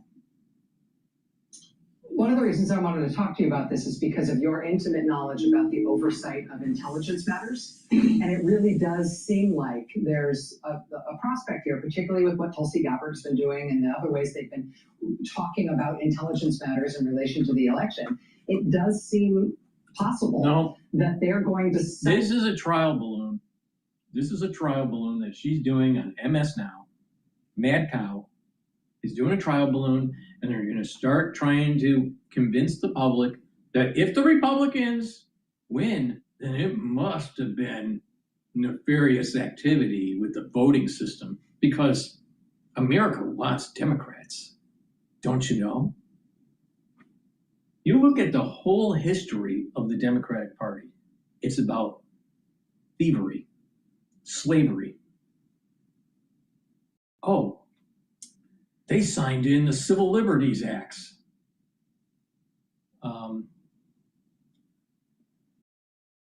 Do you really think that they are really for civil liberties, and they want to keep blacks on the urban plantation and vote Democrat. Nothing's changed with the Democrats since the KKK. Nothing. Except you got more lesbians.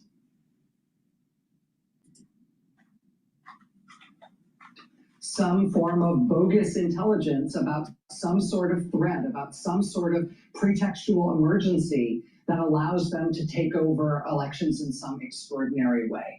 If they misuse intelligence, if they make up some phony, bogus intelligence threat or deliberately misconstrue some piece of intelligence to make that kind of a claim, does the structure of oversight in the intelligence community allow for anybody who knows that it's bogus to actually blow the whistle, to actually say, hey, we know this isn't right? I would hope so. And I believe at the outset, Tulsi Gabbard, who has no role in domestic activities, was down in Fulton County, Georgia, when they seized those ballots. Tulsi Gabbard, who was supposed to be looking at foreign interference, seized voting machines in Puerto Rico illegally, I believe. For the first time in 10 years, this administration has not acknowledged any foreign influence threat, even though they're out there. So the idea they would pick some threat, real or conceived, to use it as an excuse, I think we have to be very conscious of.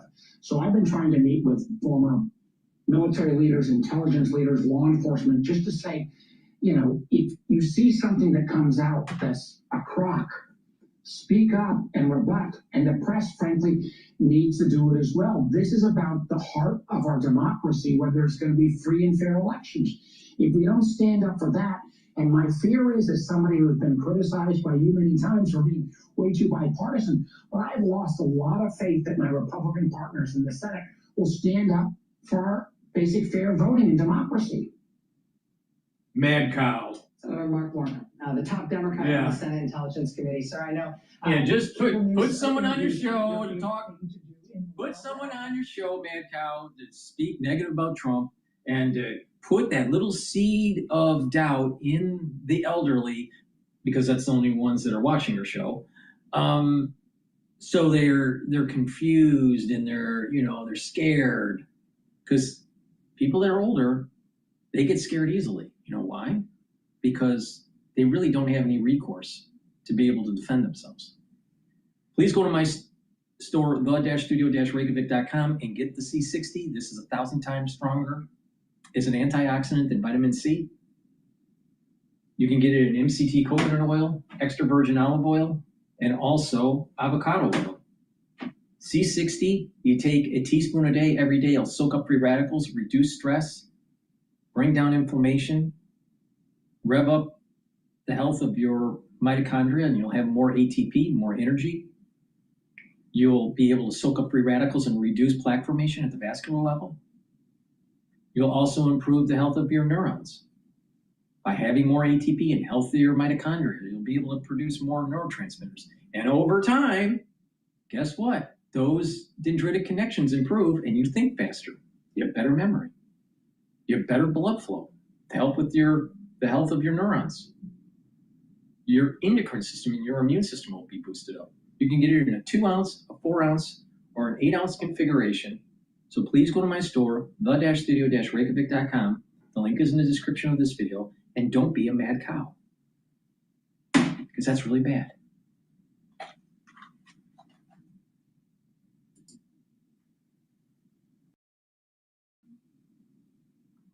All right, BBC, 12 minutes ago. Trump warns that whole civilization will die tonight. The Iranian Revolutionary Guard Corps has warned they would retaliate beyond the Middle East and deprive Washington and its allies of oil and gas if the United States crossed what it called red lines. There is so much to dissect with our Chief International Correspondent, Lise Doucette, and Catherine Nagy from BBC Persian. Kazra, really good to have you with us. Thank you for coming down and joining us. A whole civilization will die tonight, never to be brought back again. Intense pressure from President Trump now How does Iran tend to react to threats like this? We will have to wait and see. This whole civilization is going to die. It's pretty sort of dramatic, this. And obviously, a lot of Iranians are very concerned that what might happen tonight after this deadline is over, praying that there will be some kind of a deal beforehand. There are signs that things might be moving in that direction. There are Iranian ambassador in Islamabad has been tweeting positively, saying that these talks are at a critical and sensitive stage, as he puts it. So there are diplomatic efforts by the Pakistanis to mediate, and others, I must say. But for the moment, there seems to be something moving. Maybe, hopefully, something will come out. And in fact, what President Trump is saying is basically he's hoping that something will, in fact, happen on the diplomatic front in the next few hours before the 8 o'clock deadline that he has set.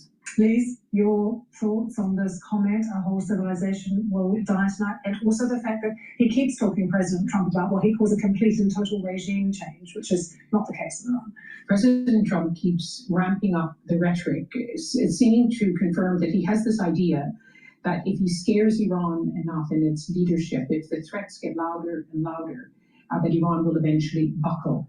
He doesn't seem to have anyone around him, which makes it clear that Iran will not buckle under these threats. It's watching this as the world is shocked by some of his statements, which at the very least are violations of international humanitarian law, and if carried out are possible war crimes. Those more experienced negotiators would say that if he really did want to make progress in negotiations, if he was really serious about it, he would quietly move away military assets away from the region to send a signal to Iran that he wants serious negotiations and that he's not really bent on escalation and using this all as a subterfuge, as he did in June 2025 and as he did in February. There are other ways that President Trump could act as the U.S. President and Commander-in-Chief to get Iran to change its behavior, to get Iran to try to show flexibility on its side. But by using the language of surrender and by giving documents the 15-point plan, which is akin to a surrender document, that's not the way to negotiate. Well, President Trump was asked about his deal yesterday. What did he say? I want a deal that's acceptable to me. That is never going to work as a negotiating stance, and it just underlines not just his fundamental misunderstanding of Iran, but never mind that he wrote a book, The Art of the Deal, that a fundamental misunderstanding of how to conduct negotiations. I've just been sent a tweet from Mr. Pezeshkian, the president. More than 14 million proud Iranians have so far registered to sacrifice their lives to defend Iran. I too have been and will remain devoted to giving my life for Iran. So, Cottrell, that's the first bit of official response we've had, I think, to what President Trump has had to say. Yes, and obviously the Iranians think that they have the upper hand in this war. Because of the Strait of Hormuz. Because of the Strait of Hormuz and the fact that they can inflict a serious damage to the economies of the Persian Gulf countries in the south, the Arab countries in the south of the Persian Gulf, and that is up to a point is correct in the sense that for the moment the strait is closed, and Iran has still the capability to attack these targets, economic targets, anywhere they want in the region. And don't forget, they're the ones that started this bullshit. They funded the terrorism in the region. They have been threatening Western civilizations that they're going to set the world on fire and that they're going to kill the great Satan and the little Satan. They were moving towards having a nuclear weapon, and I think they have biological weapons. Please go to my store, the-studio-reykjavik.com, and get the vitamin B complex. This is really important if you're 40 years of age or older, to boost up your ATP levels increase the health of your mitochondria, rev up your metabolism, and protect your neurons. Super important. Take it if you're 40 years of age or older, male or female. Also, individuals that are 40 years of age or older, your pancreas doesn't work as well. I don't care how healthy you are. So, digestive enzyme complex will help to reduce the load on your pancreas, to allow your pancreas to rest. And you can break up your proteins, carbohydrates, and lipids and be able to absorb your nutrients with less stress on your digestive system. Digestive enzyme complex also has bromelain to break up clots, and it has enzymes to help break up glycoproteins. Super important during the cold season. And that is why I said take digestive enzyme complex during the crisis of 2020. Again, I'm never wrong.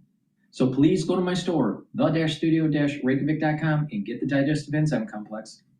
If you're an athlete, younger or older, you will also benefit from digestive enzyme complex because it will help you to break up your pre or post-workout fuel source and reduce the load on your pancreas. Super important. Because if you have less inflammation at the pancreatic level, your pancreas will have more life. All right? Don't be a Steve Jobs, okay? You don't want to be a Steve Jobs.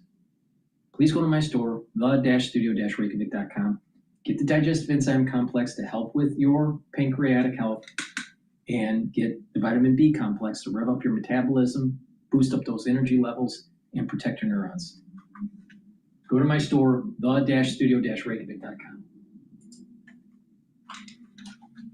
Is a serious threat, and I would have thought President Trump and his advisors are pretty much aware that if he starts a huge campaign of attack on critical infrastructure in Iran, then Iran does have the capability to attack critical infrastructure in the Gulf countries.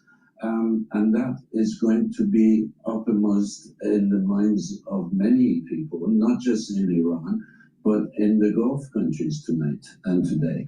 That all this might sort of lead to a huge escalation that they hadn't foreseen. This tweet from Mr. Pezeshkian doesn't suggest, though, that he's prepared in any way to compromise. And responding to President Trump's comment saying more than 14 million proud Iranians have so far registered to sacrifice their lives to defend Iran. I too have been and will remain devoted to giving my life for Iran.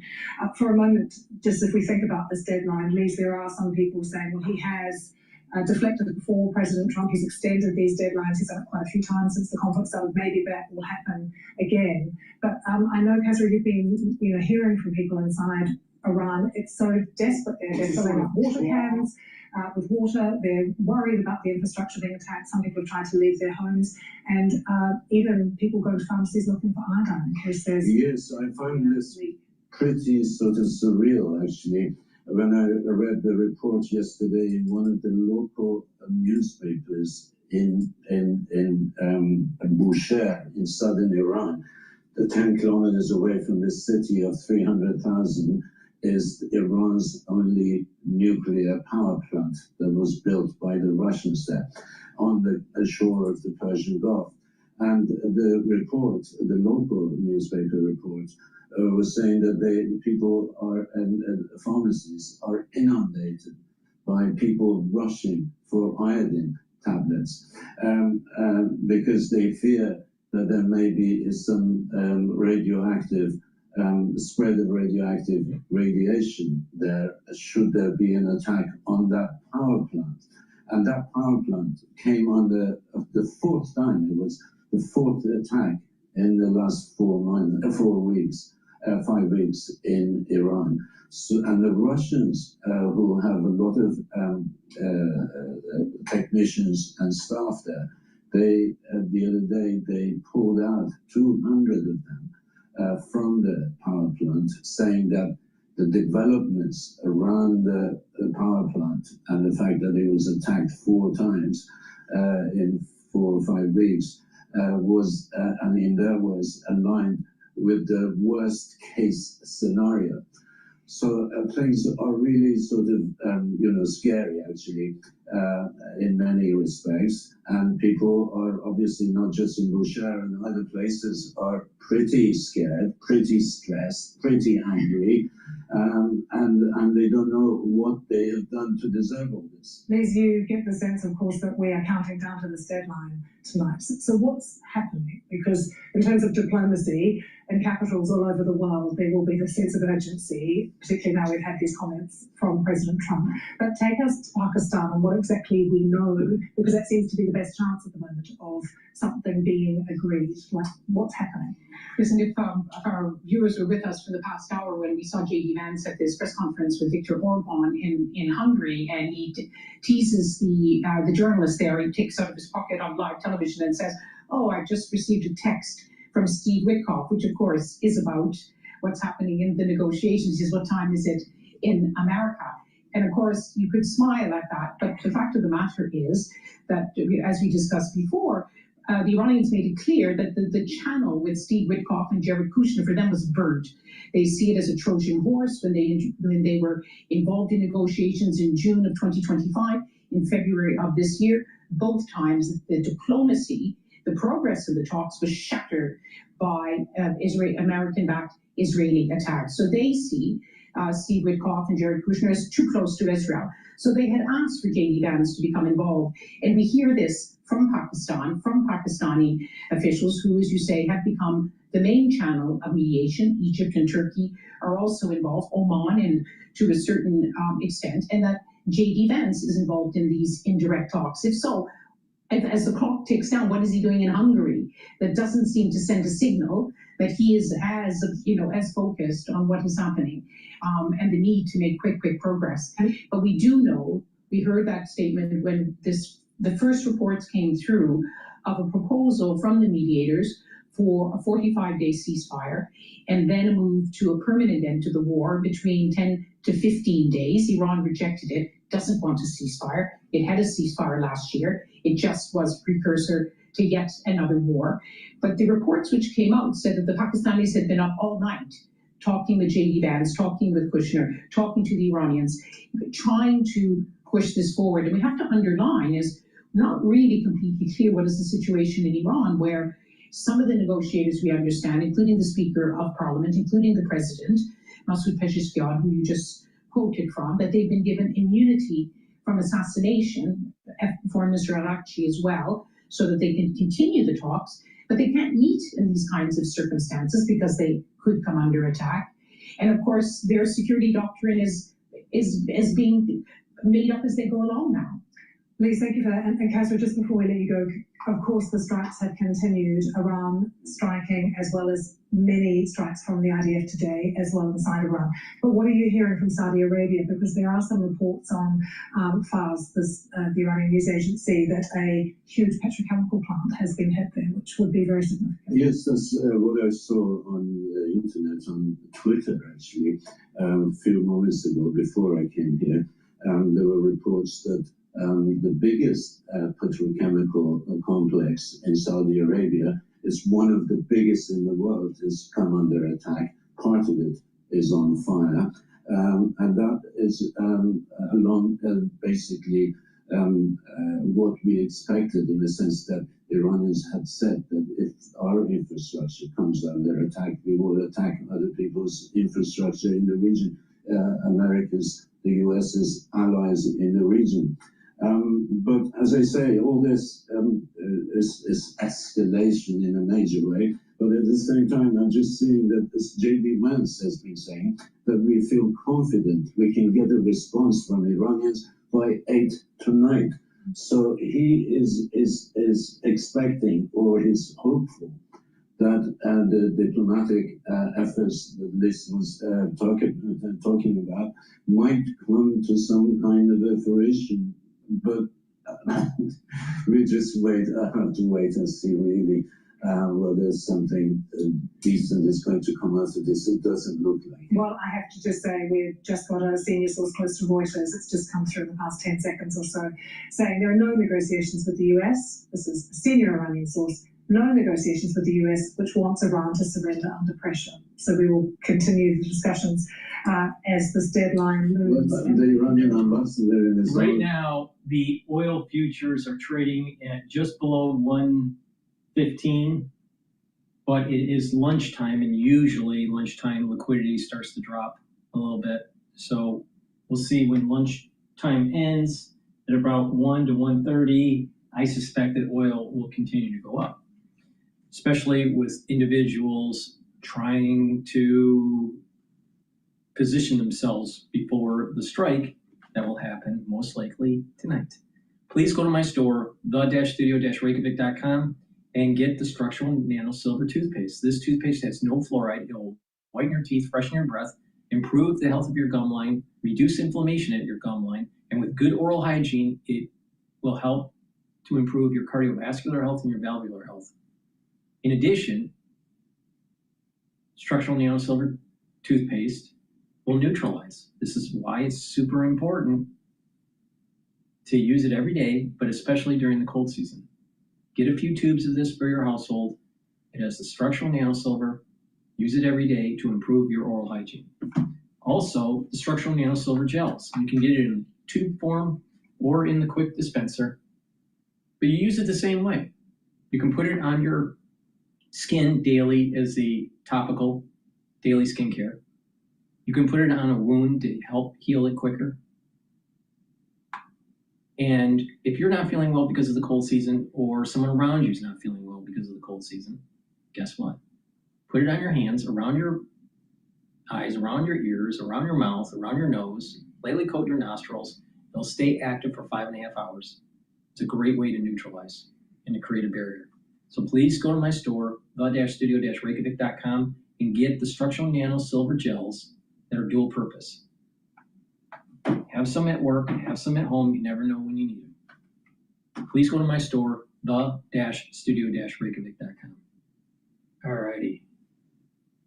Let's continue on.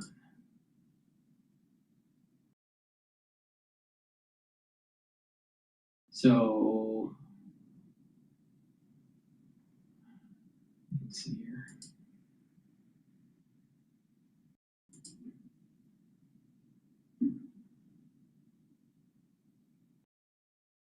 I wanted to take a look at Bloomberg. Where are they talking on Bloomberg?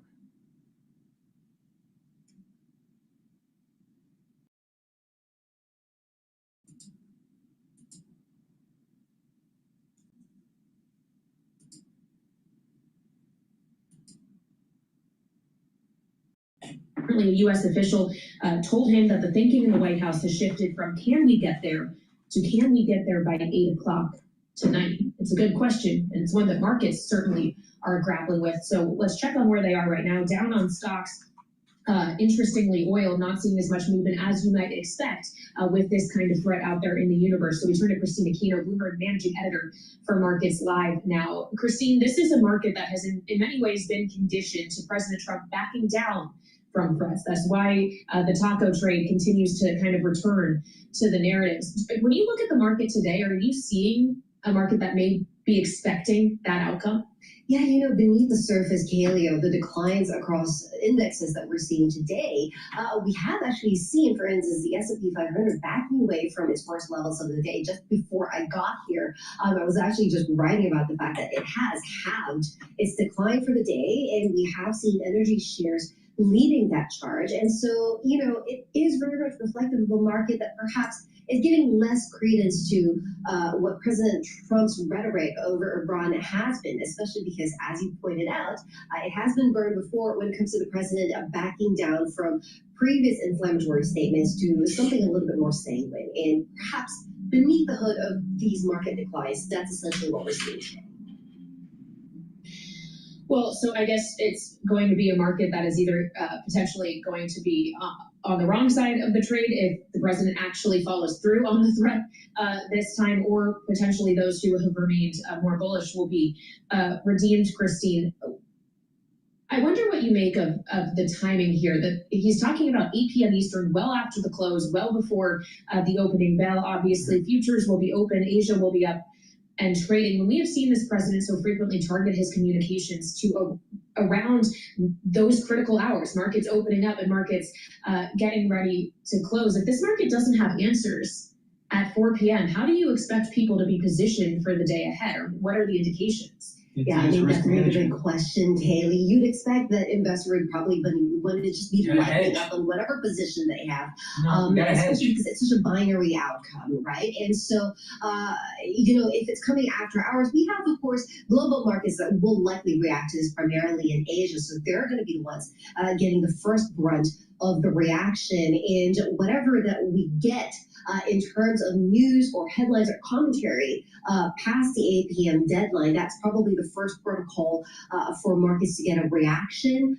What has prevailed throughout this whole back and forth between the U.S. and Iran in terms of the rhetoric is this sort of calendar effect that we've seen in U.S. equities, where we've seen stocks start the week one direction. This week it was a positive start of the week, and then that direction kind of backtrack and reverse on itself as the week goes on. And we're seeing that today, of course, with the declines. And so I wonder if that kind of does prevail this week, regardless of the outcome that we've seen, just because it is increasingly a market where traders don't want to be exposed to risk heading into a weekend.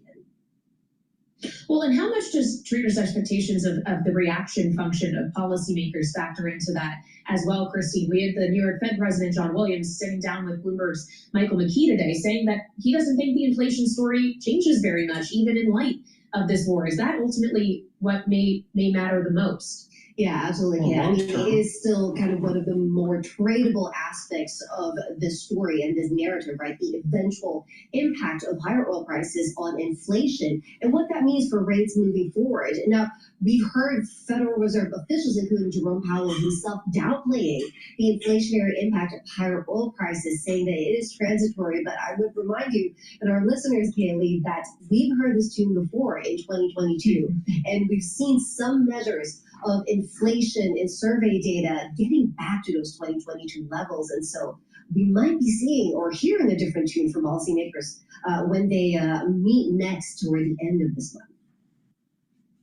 Yeah, transitory, the word that I think no one really is eager to see the return of, because to your point, Christine, we all know how that went the first time around. Christina Aquino, managing editor for Bloomberg's Markets Live blog. Thank you so much, of course, for updates throughout the trading day and into tomorrow as this deadline gets set to come and go. Tune in to MLive on your Bloomberg terminal for the very latest. Again, the very latest we have at this hour, at least, is reporting from Axios that there has been a glimmer of progress in negotiations with Iran as the deadline looms. Though, of course, other outlets like the New York Times have reported that Iran is currently no longer negotiating around a ceasefire with the U.S. It's a very complicated, unclear picture, and it all feeds into politics and the economy. And we'll get into the political impact of that next with our political panel here on Balance of Power.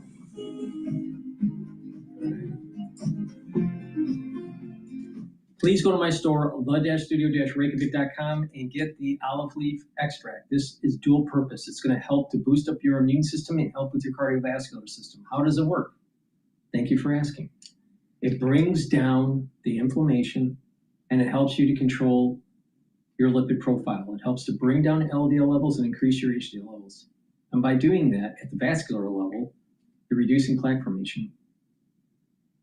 And by bringing down systemic inflammation, you're boosting up your immune system. So please go to my store and get the olive leaf extract. Omega-3. Omega-3 will also help with cardiovascular health. It brings down inflammation at the vascular level, and it helps you to control your lipid profile. Stack them together. It's a powerful stack. Please go to my store, the-studio-reykjavik.com. Use discount 5, all caps, discount the number 5, get $5 off. Click the link in the description, go to my website, the-studio-reykjavik.com. And if you like the work that I do, all these videos are for free, all right? Please help support by being a paid member on Patreon, or you can donate on my website. You can donate through Stripe, PayPal, or buy me a coffee.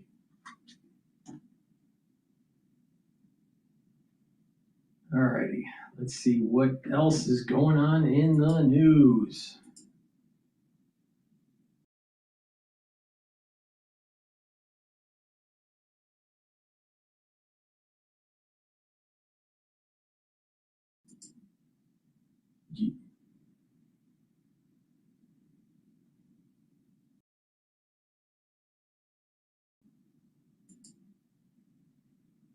More ways to take.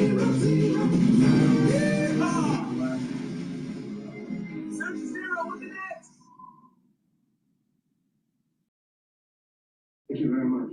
With the clock ticking towards his 8 p.m. deadline, President Trump warning Iran must strike a deal now, calling on the country to end the war by tonight or face dire consequences. I mean, complete demolition. It'll happen over a period of 4 hours if we wanted to. The president elaborating on his profane Easter Sunday post threatening to destroy Iran's infrastructure. Because of the power of our military.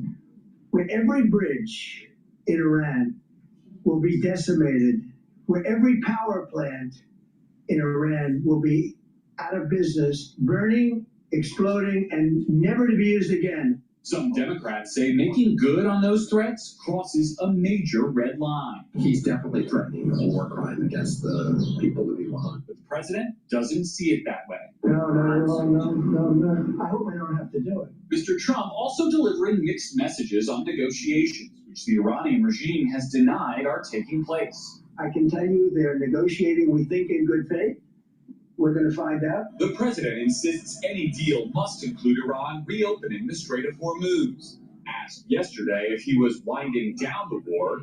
I don't know. I can't. It depends what they do. This is a critical period. The president and his top aides also touting the daring rescue of 2 American airmen whose F-15E was shot down by a shoulder-fired missile in Iran last week. The pilot was located first, with U.S. aircraft flying 7 hours to rescue him. The second airman was still missing, the CIA confirming he was badly injured but alive, hiding in a mountain crevice. He scaled cliff faces, bleeding rather profusely, treated his own wounds, and contacted American forces to transmit his location. Also in that news conference yesterday, the president complained that one of the most challenging aspects of striking a deal with Iran is simply communicating with their leaders after weeks of war and targeted killings. The process, he said, is akin to passing notes, largely through mediators like Pakistan and Oman. A time-consuming effort as that deadline grows closer. Right. You're from the White House, Spirit. Thank you. Hey, thanks for watching. Don't forget you can catch the Today Show every morning on NBC or take Today when you're on the go. Just follow the Today podcast on Apple Podcasts, Spotify, or wherever you listen.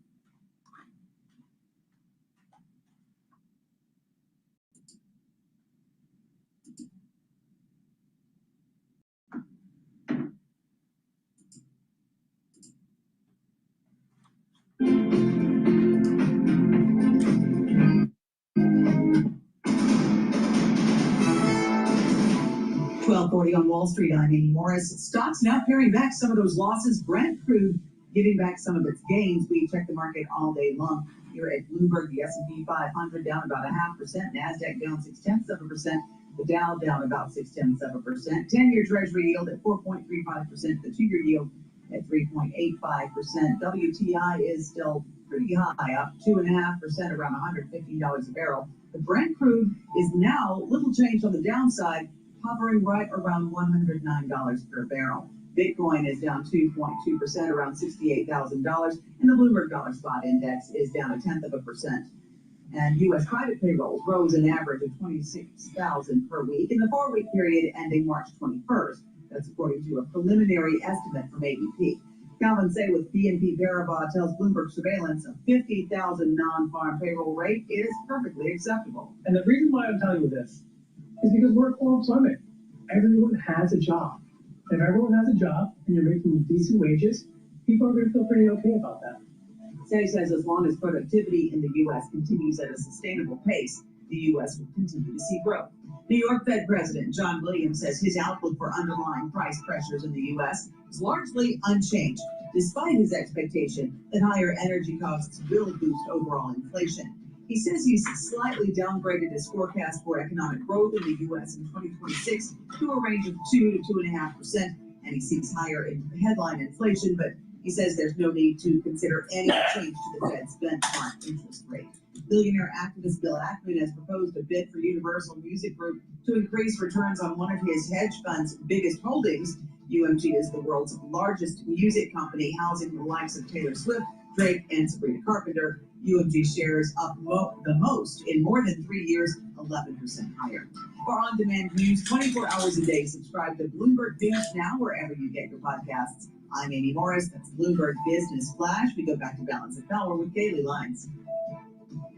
All right, Amy Morris, thank you so much. Checking out these deadline day markets, which right now seem like they aren't totally sure President Trump is going to follow through on what he's threatened, which is to attack critical civilian infrastructure inside Iran if no deal with Iran is reached by 8 p.m. Eastern Time tonight. Reminding you all of the words of President Trump himself that he posted on Truth Social earlier this morning. A whole civilization will die tonight, he says, never to be brought back again. I don't want that to happen, but it probably will.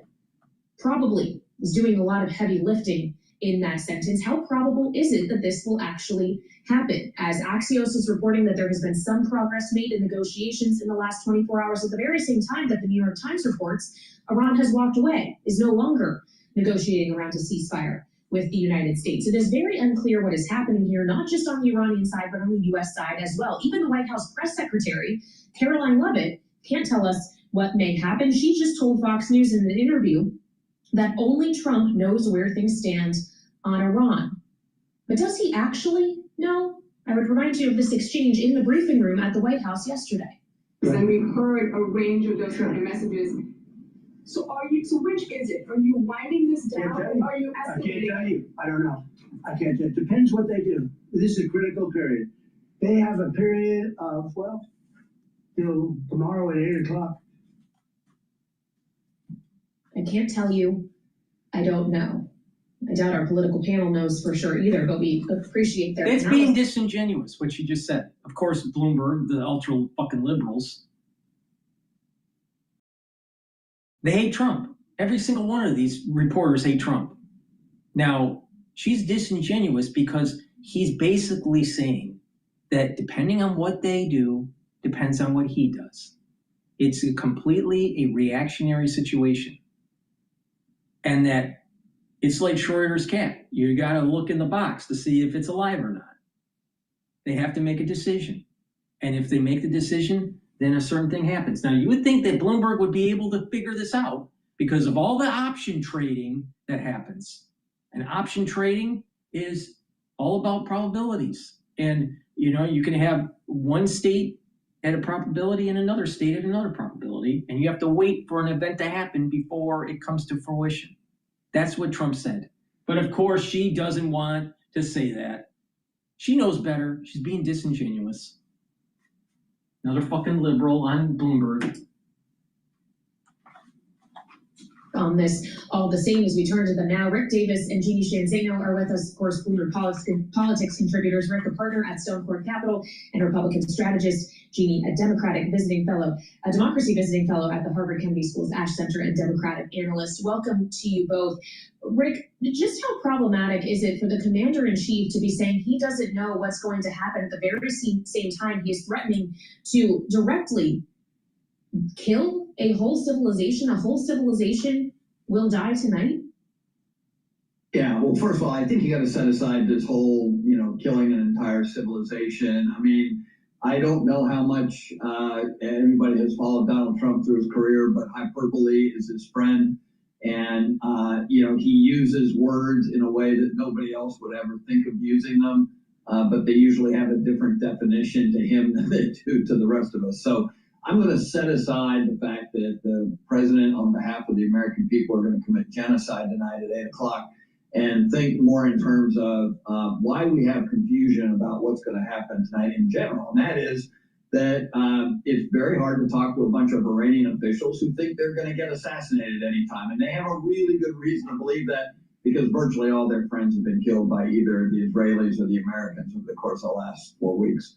And so starting with that, communication isn't as easy as it would normally be, in a negotiation like this. If you believe the reports, somewhere in between, they seem to be on the verge of a deal to there's no negotiations, is somewhere where we find ourselves between now and 8 o'clock tonight. it would not surprise me that the president doesn't declare victory and say that they've got a deal to reopen the Strait of Hormuz without that deal being completely cooked. But he keeps his finger off the trigger. He walks back some of this hot rhetoric that he's had, and he buys another day, maybe only 24 hours, to keep the heat on the Iranians to come up with a deal. I think if we find out that there's planning to be another negotiating session in person, potentially, as reporting has indicated, Islamabad, then you've got a situation where you might be able to unravel some of the violence that's currently going on. That being said, attacks happened today by both the Israelis and the U.S. contingent, and Iran continues to target soft targets in the region to continue to keep the heat on everybody. So if anybody knows what's going to happen tonight, call Poly Markets and place a bet, because this could be the big one. Well, and Rick, your point is well taken that you can't always take President Trump literally when it comes to his words. And yes, often hyperbole does play a role. But gee, when you take it together, the statement of a whole civilization will die tonight after the president has directly said, we will target civilian infrastructure, power plants, potentially even water infrastructure, desalination plants. These are things that do have consequences to the more than 90 million people in Iran. Because we'd be looking at a president where even if it's not absolute mass destruction. So what? That society needs to rise up and overthrow the theocratic regime in the IRGC. The world is at a crossroad. We cannot continue down the same path that has been happening for the last 47 years. There has to be change. Positive change. And if it takes knocking them into the Stone Age to do it, so be it. They've had ample amounts of time to get their shit together.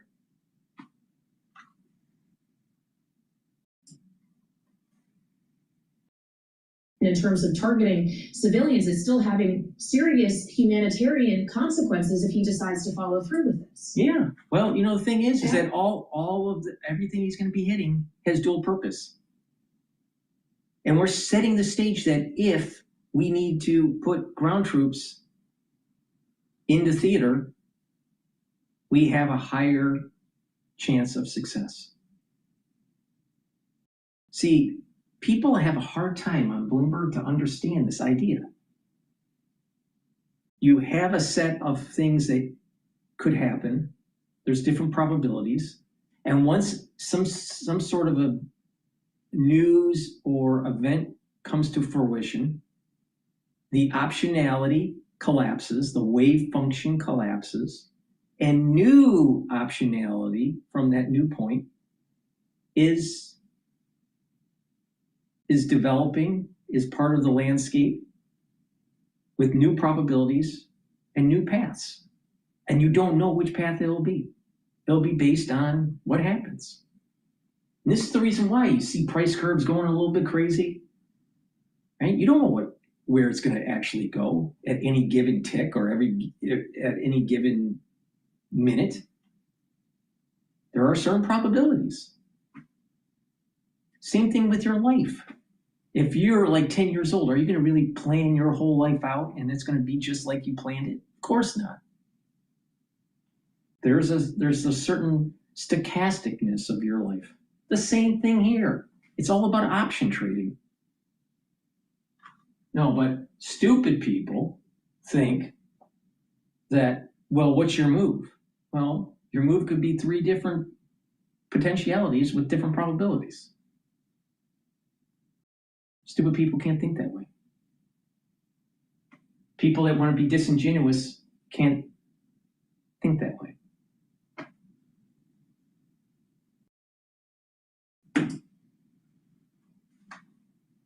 Absolutely, if he decides to follow through with it, I mean, let's be clear on his language.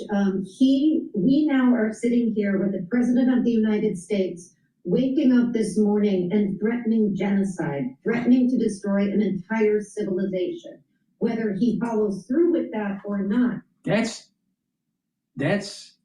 a president and someone from New York that's saying he's going to knock out their modern way of life. Our modern way of life is heavily predicated on mobility and energy, electricity. You knock out a civilization, you knock out their electrical grid and their ability to move around, they're no longer living in the 21st century. They're living in the 16th century. That's what he meant. That's what he meant. Okay? Now, I know you're a fellow at the Harvard Kennedy School for Ash Center of Democracy. Too bad they didn't say constitutional republic, because a democracy is not something you want. You want a constitutional republic because that protects your property. A pure democracy doesn't protect your property. But she knows better because she's a fellow over at the Harvard Kennedy Center, at Kennedy School. Yeah, she knows better. Of course, she knows that Trump is talking in hyperbole. He's from New York. I mean, what the fuck's wrong with her?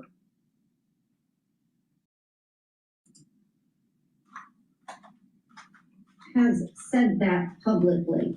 And that is just a reminder of the levels and depths to which the United States has sunk.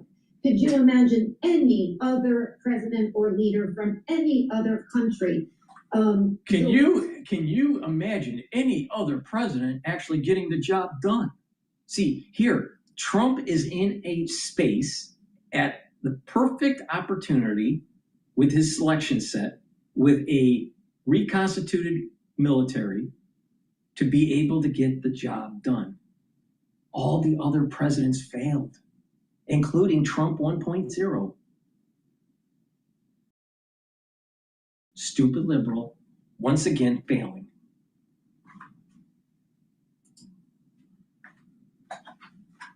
Totalitarian leaders that we can imagine, those are the kinds of people who say that they are going to destroy an entire civilization and have a countdown to an 8 o'clock time frame. What's wrong with that?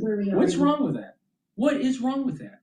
Do you think that the theocratic regime would do the same to us? They said they would. What the fuck's wrong with you? Are you paying attention? That we're the bad guy? That the United States are the evil one? Time to get on America first. The America team here. We need to be proactive, not the America first pacifist, but the America first active. The hell? I mean, it's so dumb what she's saying. So dumb. Yeah, we're the ones at fault here. What's wrong with knocking our enemy into the Stone Age? What's wrong with that? Sounds like Julius Caesar would do it. No, all the ultra liberals that are for globalization, they want to play patty cake with the Ayatollah. Let him have a nuclear weapon. Everything's going to be okay. Suicidal empathy right here. Right here. Suicidal empathy. Right here. Slave morality from Nietzsche. Playing in real time. Harvard Kennedy School fellow. Fuck.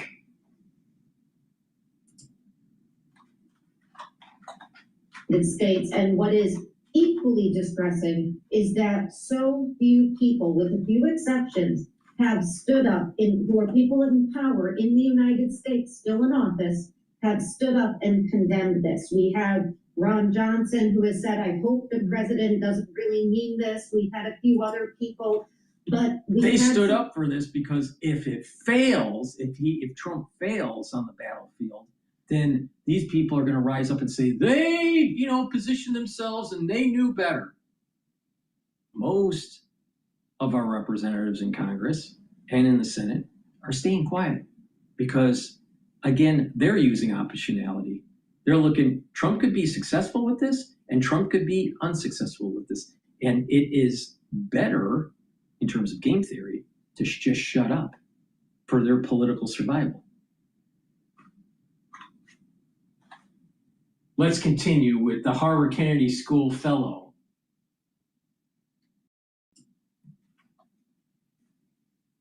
To the left, but very few people in his party, and certainly very few people in the military or even in the media who have stood up and called this for what it is. It is a call to genocide. And again, we don't know. Apparently, even the press secretary doesn't know if he. You need to kill your enemy. You got to stop, surrounding yourself with the legality.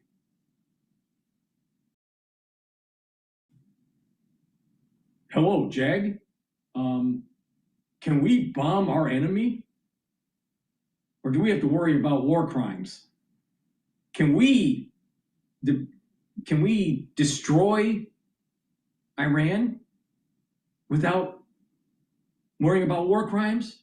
Can we knock out power plants without being worried about war crimes?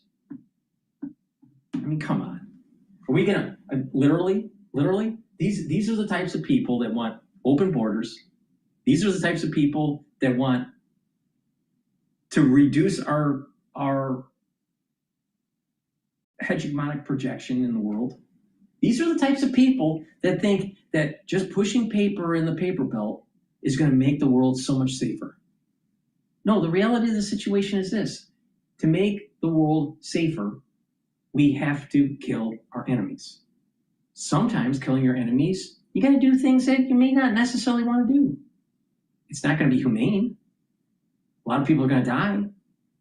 There's going to be collateral damage. It's going to affect the world economy, but it needs to be done. Because guess what? If it was done 47 years ago, if it was done 30 years ago, if it was done 20 years ago, if it was done 5 years ago, it would have cost less money and less casualties.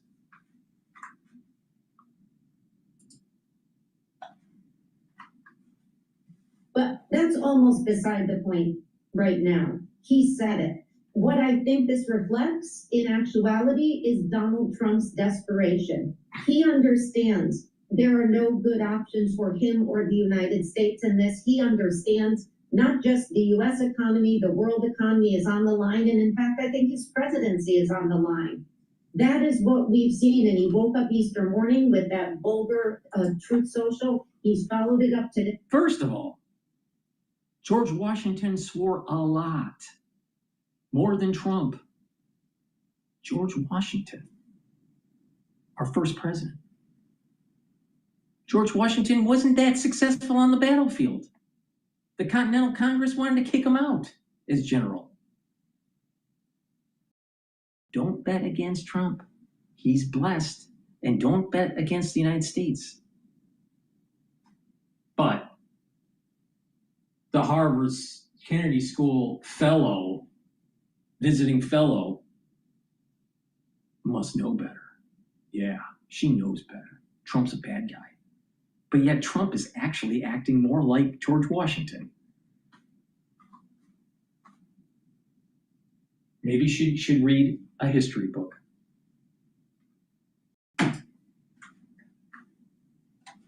With threats of genocide, these are all signs of a desperate person who understands very well he doesn't have good options. He goes up this escalation ladder. It's not going to result in an open Strait of Hormuz. It will result in a lot of death and destruction and further economic distress in the United States and around the world. The president knows that, and that's what we're seeing. Could he walk away from this? Absolutely. He has moved the goalpost in the last 2 weeks, Kaylee, by my count, at least 5 And times. so she basically is making the presentation that if Trump goes after Iran and knocks them out, it's a war crime. He's a bad guy. But if he does the opposite, he chickened out. See, she tries to position herself, because she's a Democrat, to blame him on no matter what way he goes.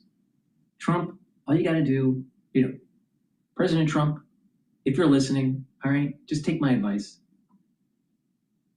Just get the job done. Don't worry about the international community. And sure as hell, don't worry about people from Harvard Kennedy School. Most of them are dipshits. Literally, the Harvard Kennedy School, who produced so many people that are in politics today, actually fucked up this world.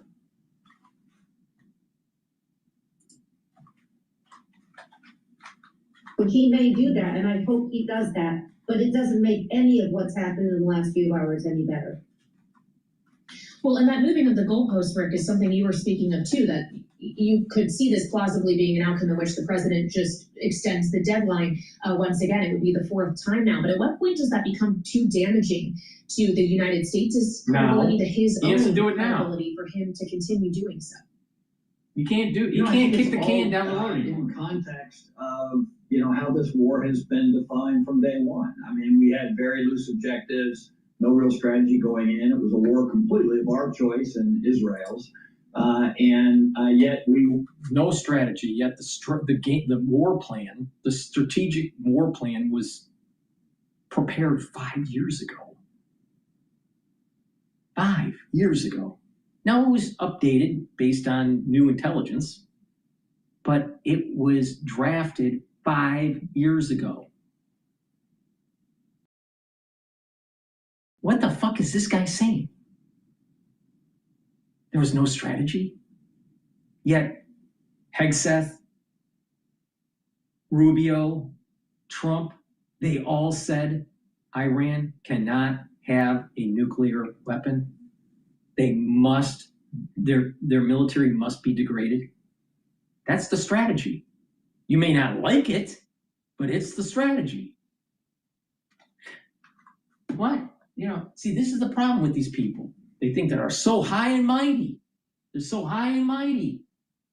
He's Stone Court Capital LP. He's one of the partners. Would you want to have him manage your portfolio? Really? Where he can't discern what the word strategy means? He can't understand that the military actually had this drafted up for 5 years? 5 years. Well, wait a minute. That was during Biden's administration. Wow.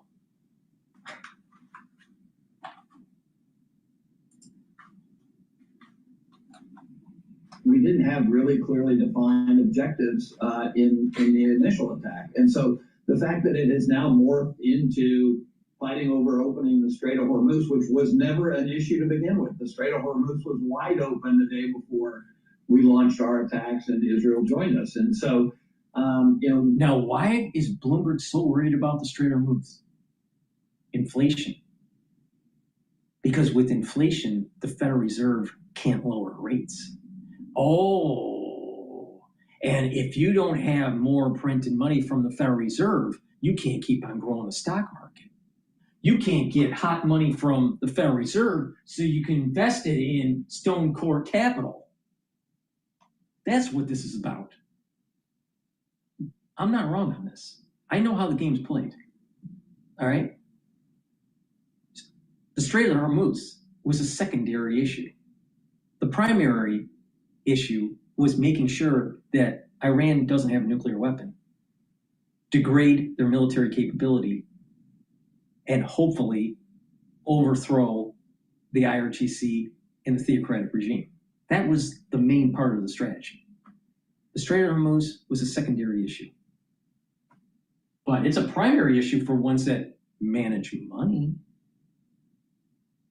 because they get their fee every month.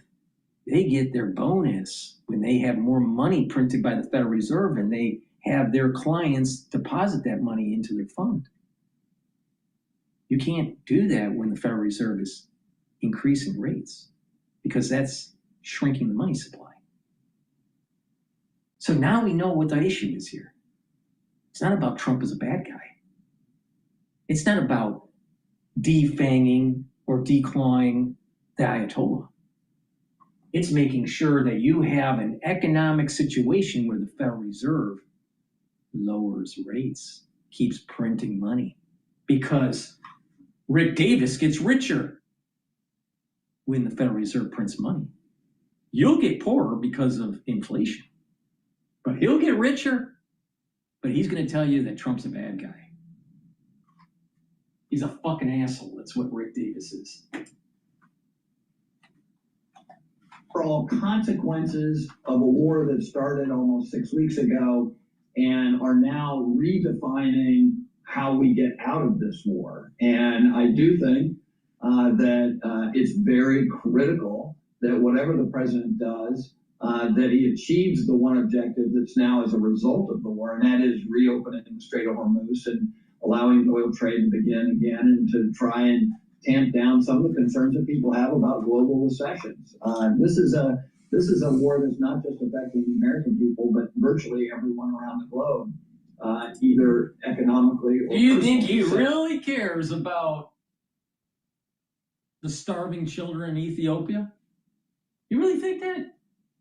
Because if there was a global recession because of energy supplies have been disrupted, freedom of navigation disrupted, do you think people would pull out of his fund and he'd get less money to charge for his fees? Yeah, he's worried about that. So he's worried about people pulling money out of his fund, and he's worried about the Federal Reserve not lowering rates because it's all about him. It's all about the money. How about this? How about you pay attention to what I'm saying? And that is, don't be a fool and be taken advantage of. Position yourself in a situation where you benefit from the news. That's why I do this show. That's why it takes so damn long. You think I like doing 4-hour shows almost every day? No, I don't. But that's what it takes to get the full mosaic to see what I'm seeing. So you can learn about how to position yourself to benefit. And also, hopefully, to improve your health. Because these people don't care about your health. These people don't even care about your finances. All they care about is themselves. And they position themselves in such a way where they benefit when the Federal Reserve lowers rates, and they benefit as long as the economy keeps on humming.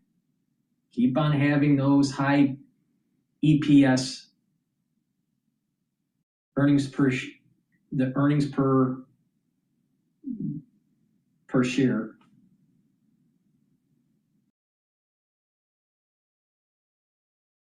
You just keep on climbing, have those multiples keep on climbing.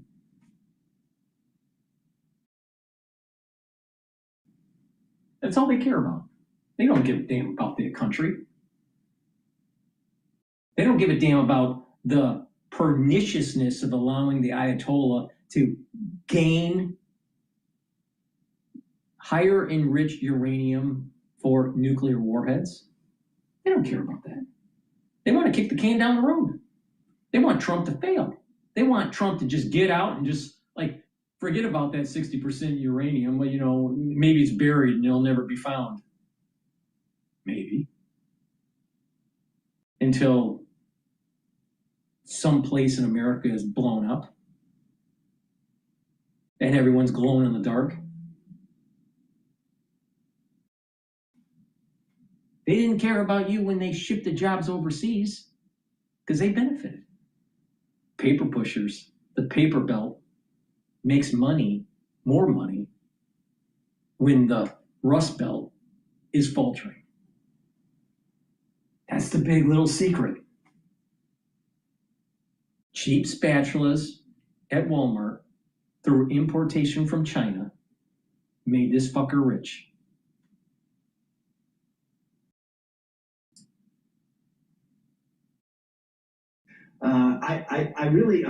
It's really quite a rapid pace to think about where we were just a month and a half ago and where we are today, and to think that somehow the Iranians have a different interest than we do in preserving life and limb and assets and property. I think, betrays the idea that at some point all the carnage combined doesn't result in a positive outcome for either people. And that's when I think you got a shot at getting a negotiation that satisfies some. I mean, all the various positions as of 8 o'clock tonight get washed away and we start anew. And the question is, are we starting anew with a ceasefire, or are we starting anew, with a significantly upscaled war tempo? Well, and Preferably the that latter. question is one we're going to have to wait to see answered for another 7 or so hours. But Jeannie, the point Rick was just making on the economic consequences of this, not just here at home in the United States, but globally, the president has repeatedly argued that actually the economic burden that needs to be borne isn't really the United States, because we have our own energy. We can withstand this kind of energy shock coming from the Middle East, that it's really more Asia and Europe, NATO countries specifically, that have to be worried. And we heard him in that press conference yesterday, once again, with some pretty strong language on NATO. He said bye-bye. Jeannie, and I wonder if the kind of geopolitical outcomes of this conflict we have to be considering is not just the fate of Iran and of the Middle East, but of the transatlantic alliance too. I think we do. The president has signaled this long before he entered this war, or we entered this war. I think it has gotten worse since we entered. The economic impacts, though, that the president likes to say are not going to be felt here at home are already being felt. Rick just made a really important point. The Strait of Hormuz was open before this war began. There was no threat that it was going to be closed unless we attacked, and we attacked, and now it is closed. That has raised the prices of not just oil, fertilizer, food. Oh, so we're not supposed to attack Iran and try to overthrow the theocratic regime and stop them from having a nuclear weapon and hiding with a defense posture with all these missiles. No, we're not supposed to try to stop them funding terrorism in the Middle East and around the world. No, we're not supposed to do that. Let's forget about them having the hit on Rushdie and poking his eye out. No, let's not remember that. We got to worry about our actions caused the strait to close. This is a pacifist. This is a person that's not willing to get the job done. This is a person that is antithetical to the virtues of George Washington.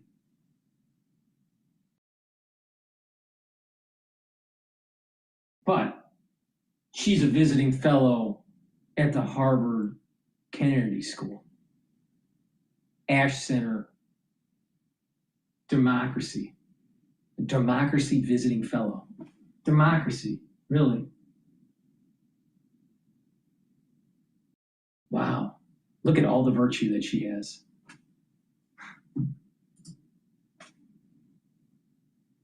And that is all being felt here at home. You know, our goods are transported on trucks that require diesel. Diesel has gone up dramatically. The price of gas, at least yesterday, Kaylee, the last time I checked, was average. Oh, so we need to decide not to do something that's good for the world because we need cheap diesel.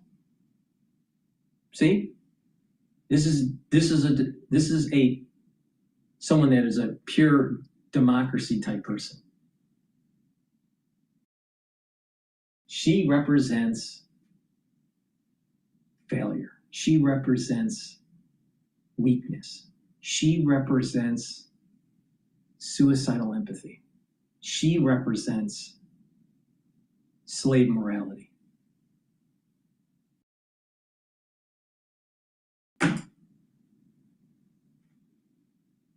That's up from like 290 something about a month ago. So this is because we are in an international market. It doesn't matter how much we produce.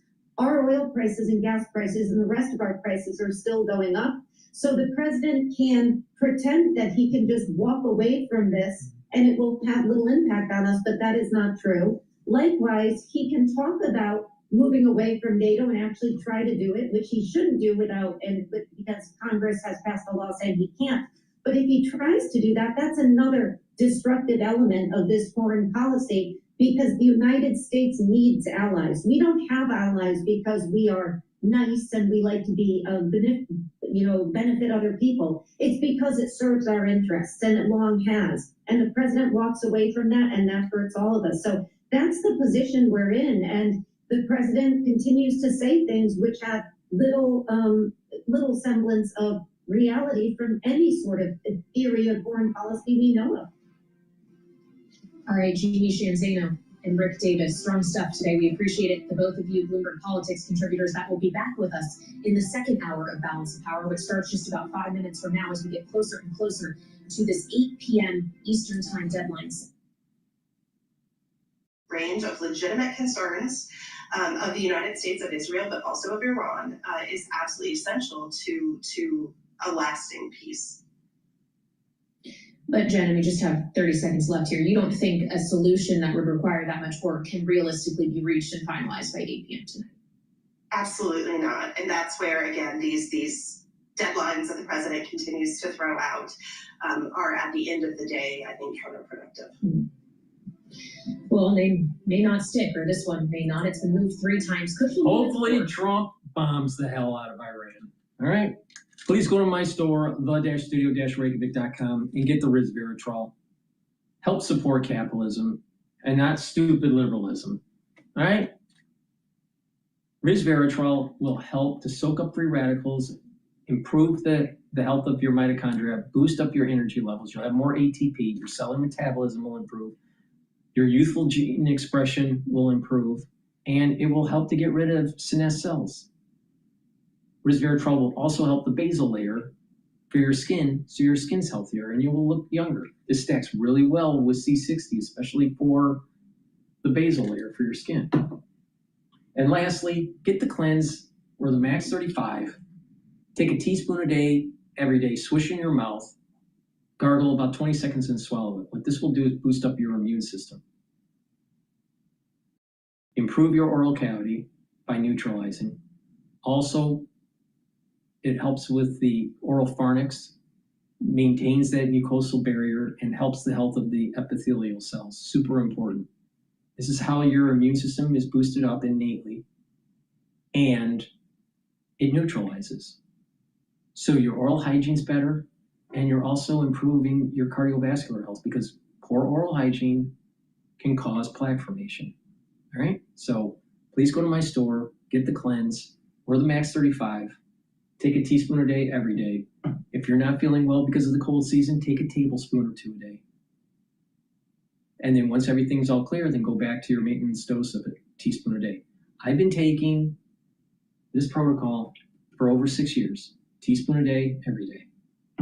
It is part of an anti-aging protocol where you take the Max 35 or cleanse, the C60, the turmeric, ashwagandha, and the lignans, the Boomer Boost, the multivitamin that I offer on my store, and the probiotics. You do that on a regular basis, like every day, you're radically hitting all those vectors to slowing down the aging process. So please go to my store, the-studio-reykjavik.com, and help support the work that I do, and help support your health. If you follow my advice, you will slow down the aging process and even boost up the health of your brain. And I've been saying this stuff for 6 years for the ones that have been following me. And what I've been saying about how to improve your brain function and slow down the aging process has been proven in this book that was published this year. So I'm not wrong. And more people will start realizing that what I have to say is revolutionary. Please go to my store, the-studio-reykjavik.com. Thank you for listening and have a nice day.